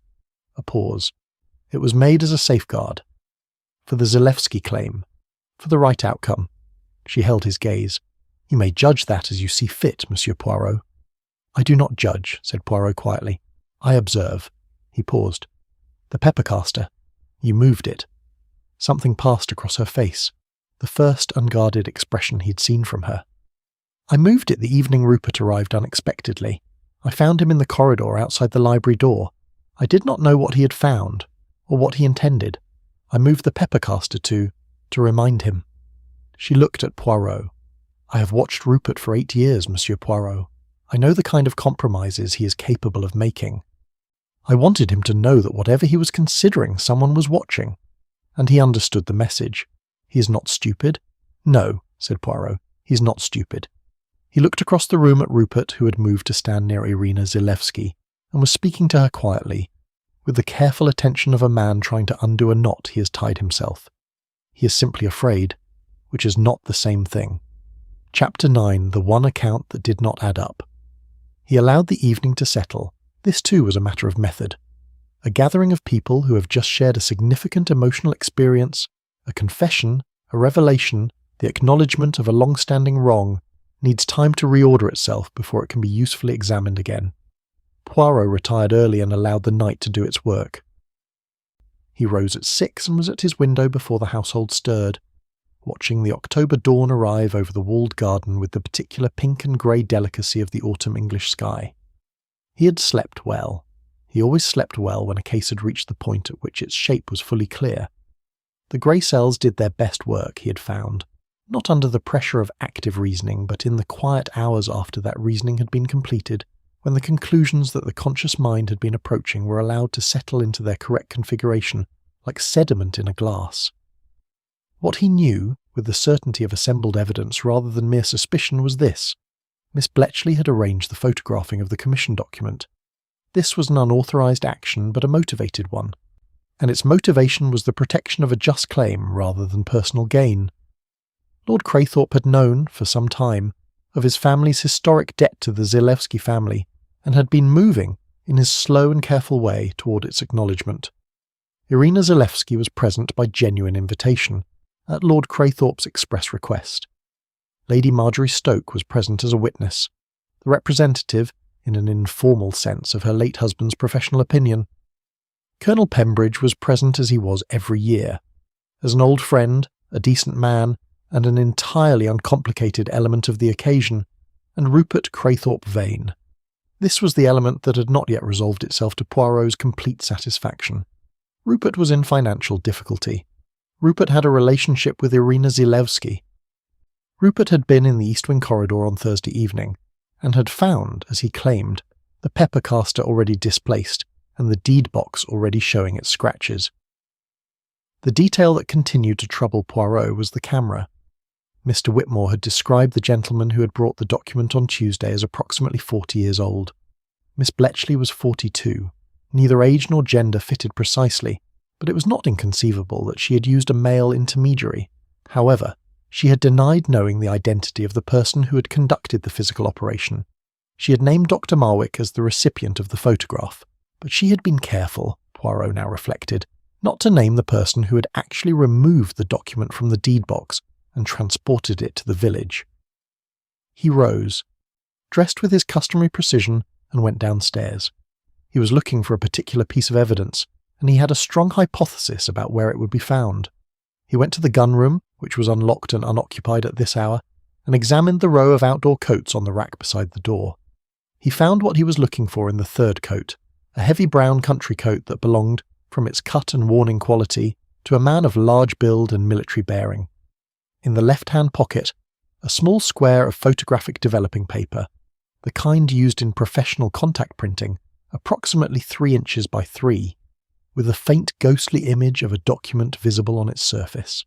A test print, the kind made when calibrating exposure before producing the final copy. Colonel Aldous Pembridge had not, Poirot reflected, merely happened to be an old family friend at this weekend gathering. He had, for 40 years and more, been the man that Lord Craythorpe turned to when he needed something done quietly and without fuss. A man of complete discretion, absolute loyalty, and the unquestioning willingness of old soldiers to carry out the orders of a commanding officer they trusted. Lord Craythorpe had not relied on Miss Bletchley's independent action. He had known about it, had perhaps silently encouraged it, and had provided his oldest friend as the operational instrument.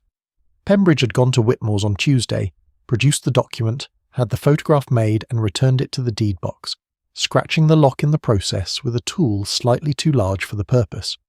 And then, on Thursday evening, Rupert had arrived unexpectedly and found the scratched lock, and had told Poirot he had not known how they had been made. But Rupert, Poirot now recognised, had known perfectly well how they had been made. He had simply been protecting his uncle, and his uncle had been protecting himself. The whole elaborate operation had been conducted by Lord Craythorpe himself, using Miss Bletchley's archival contacts for the legal groundwork and Pembridge for the physical operation, as a preparation for exactly what had occurred last night.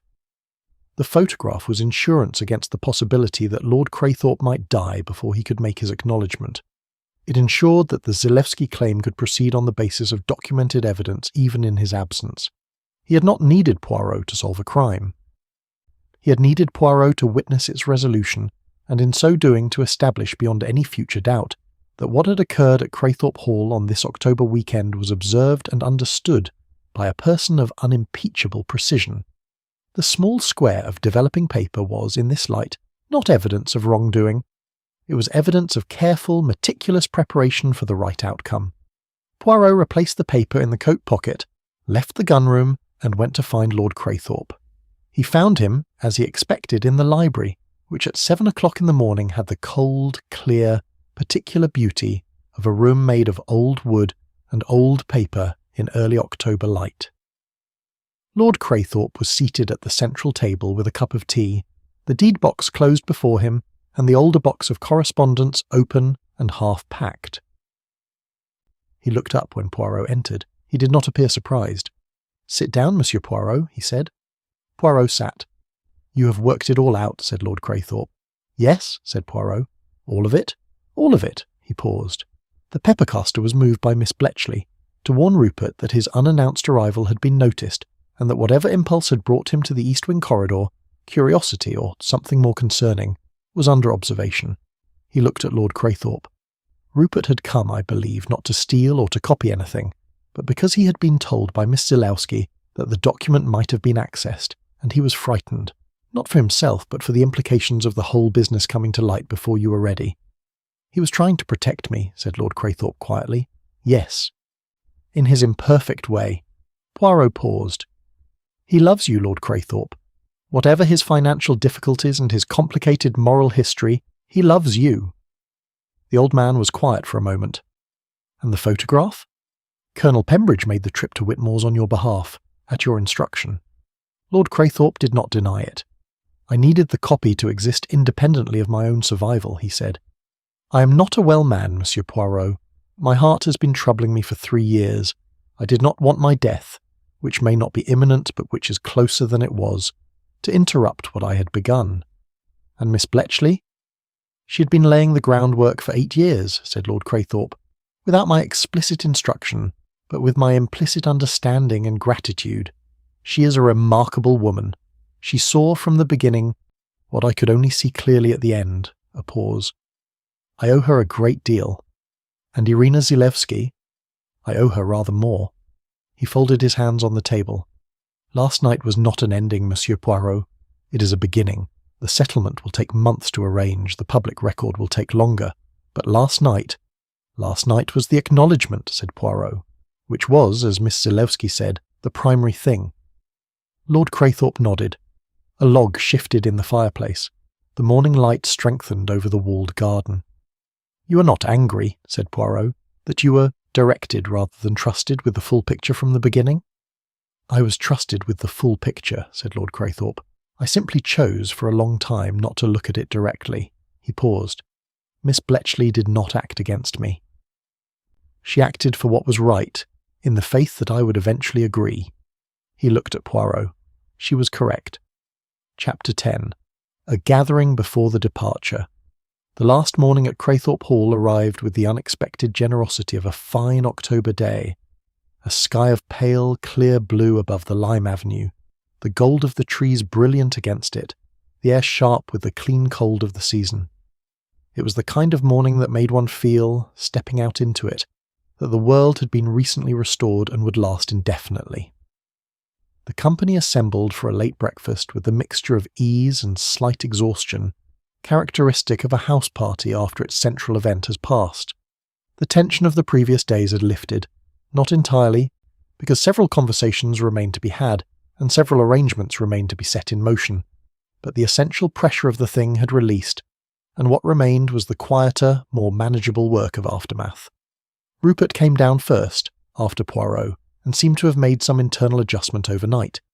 He was less carefully charming than he had been, less deliberately engaging, and the reduction in performance made him seem, paradoxically, more sympathetic. He poured his own coffee and sat across from Poirot without the habitual social management, and they regarded each other for a moment in the comfortable silence of two people who have said most of what needs saying. "I owe you an apology," Rupert said at last. "For what, specifically?" said Poirot. "For the incomplete account I gave you, about Irina." He paused. "I was trying to protect her, and in the process I led you to spend time suspecting me." "I suspected you only briefly," said Poirot, "and I would have suspected you more completely if your account had been entirely clean. Incomplete accounts, in my experience, are generally a sign of loyalty rather than guilt. Completely clean accounts are more suspicious." Rupert smiled, the first genuinely unguarded smile Poirot had seen from him.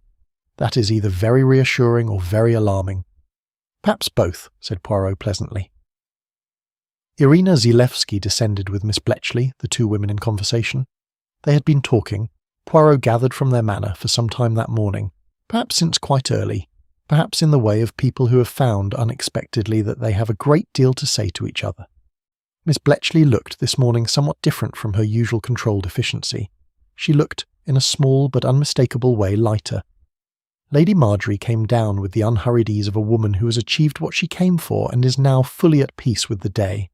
She embraced Irina briefly, warmly, in the manner of someone honouring a connection that had been established on behalf of the dead, and sat beside Poirot with the air of someone prepared to be entirely pleasant for the remainder of the morning.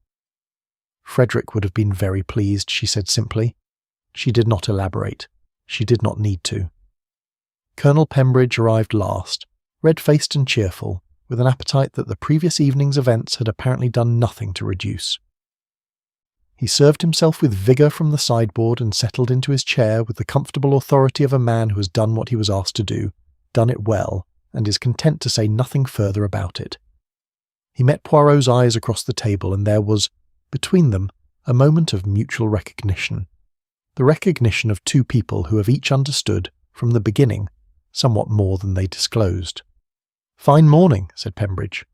"An excellent morning," said Poirot. After breakfast, Lord Craythorpe appeared and asked for a brief private word with Poirot, which they conducted in the study over the last of the morning's coffee.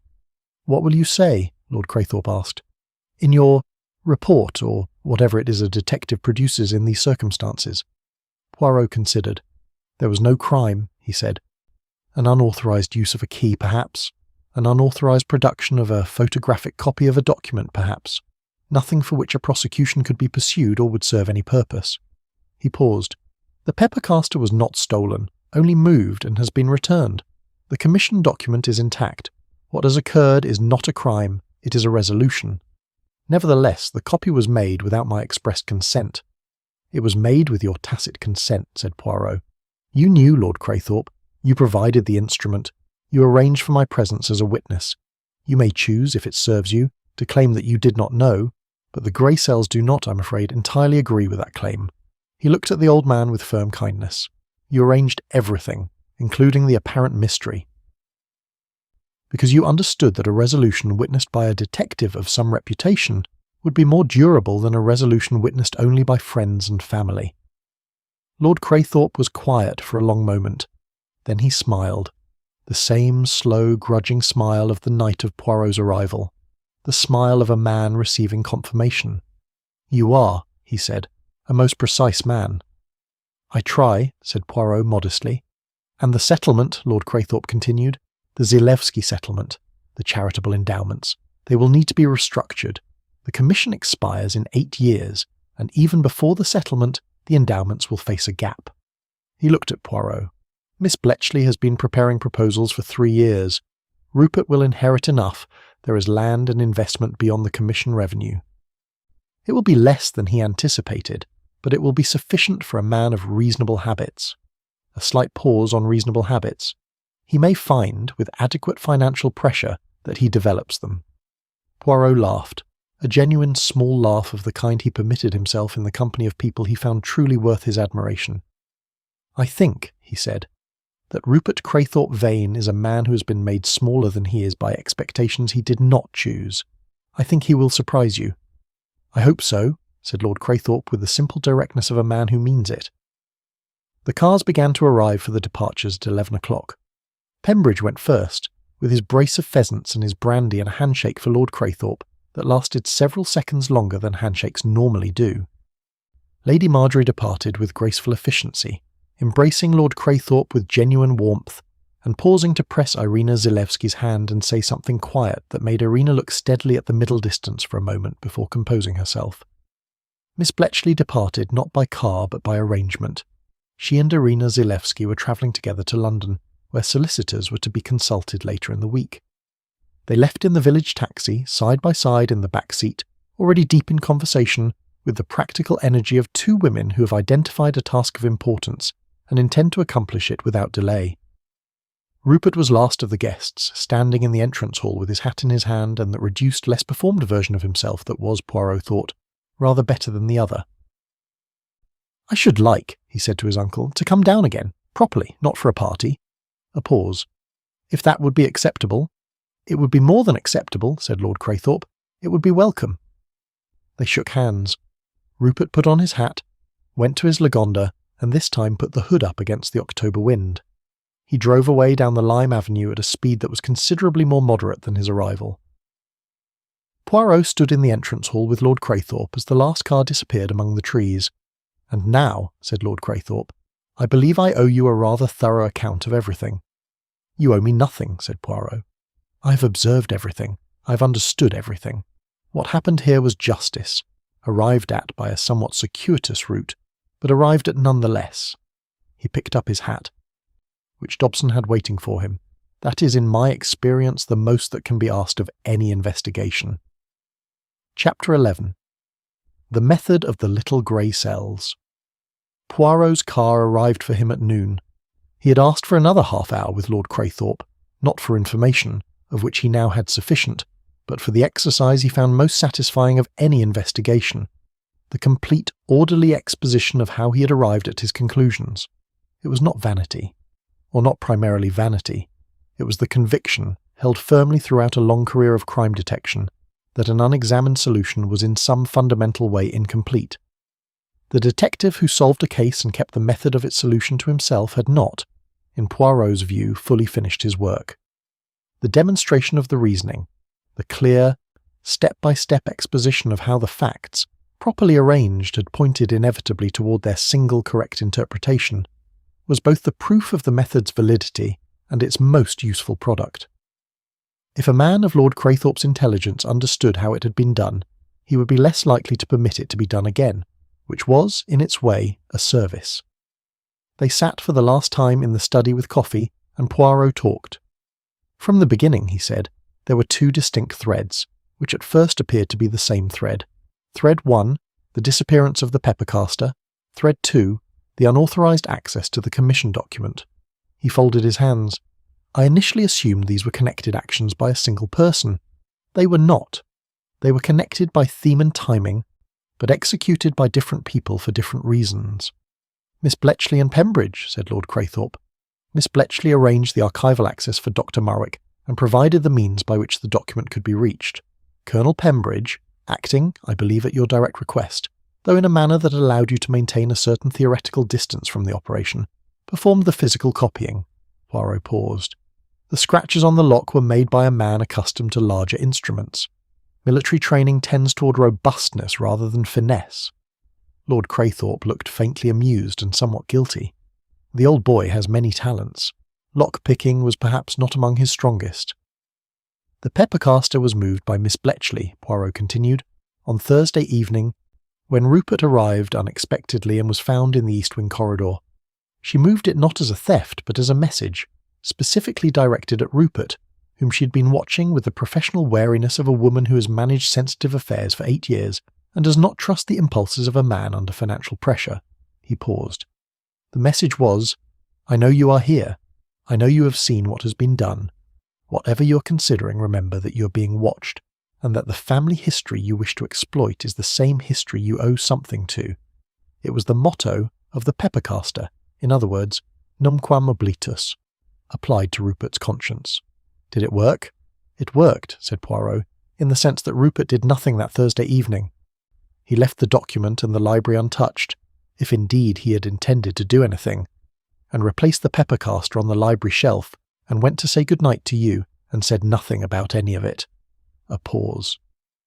I think he had arrived, in any case, intending only to look, to see whether what he feared had occurred, namely that someone had already acted to secure a copy of the document for the Zalewski claim, and to assess what, if anything, he should do about it.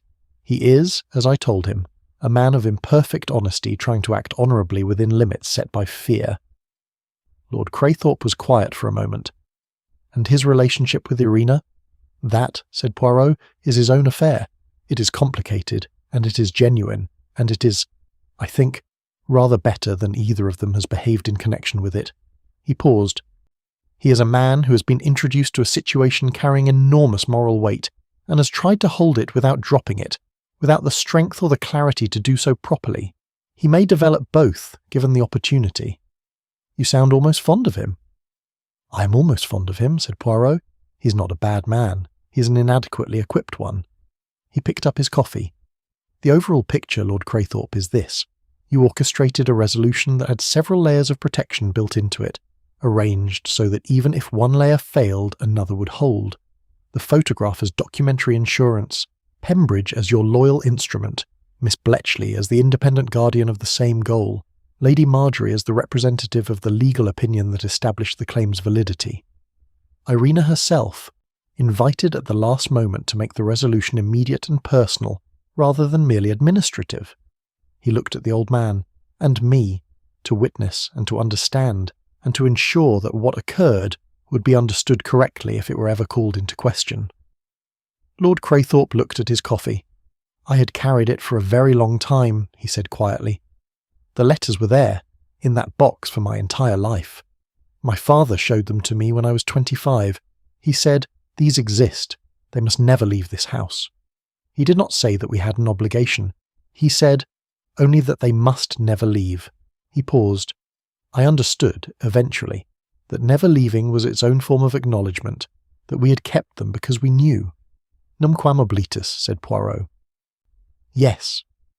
Lord Craythorpe looked out of the window at the lime avenue, where the last of the gold was falling in the morning light. Never forgotten. A silence. A good silence. The silence of a room in which something has been resolved. "One small correction," said Poirot, setting down his cup and rising. "You said, when I arrived, that the missing silver was the reason you wished to speak with me. That was not, I think, entirely accurate." "No," Lord Craythorpe admitted. "You wished to speak with me because you wished me to observe everything. The silver was a pretext, a door through which you introduced me to the house and its concerns." He looked at Lord Craythorpe with the steady, undeceived gaze of a man who has been used by human beings in a great many ways and has long since made his peace with the fact. "I do not object. The purpose was honourable, and the case, while not a case of crime, was an interesting exercise in the detection of human motivation." He paused. "Which is, in the end, the only detection that matters." He shook hands with Lord Craythorpe and with Mrs. Fawley, who was waiting in the entrance hall with his coat. "The silver collection is intact?" he inquired, as she helped him into his coat. 13 pieces, she said, with the faintest possible trace of dry amusement. "The caster has been restored to the sideboard." "Good," said Poirot. He put on his hat with great care. A collection is always most itself when it is complete. He walked down the steps of Craythorpe Hall into the October morning, where his car was waiting and the lime avenue made its long golden corridor toward the world.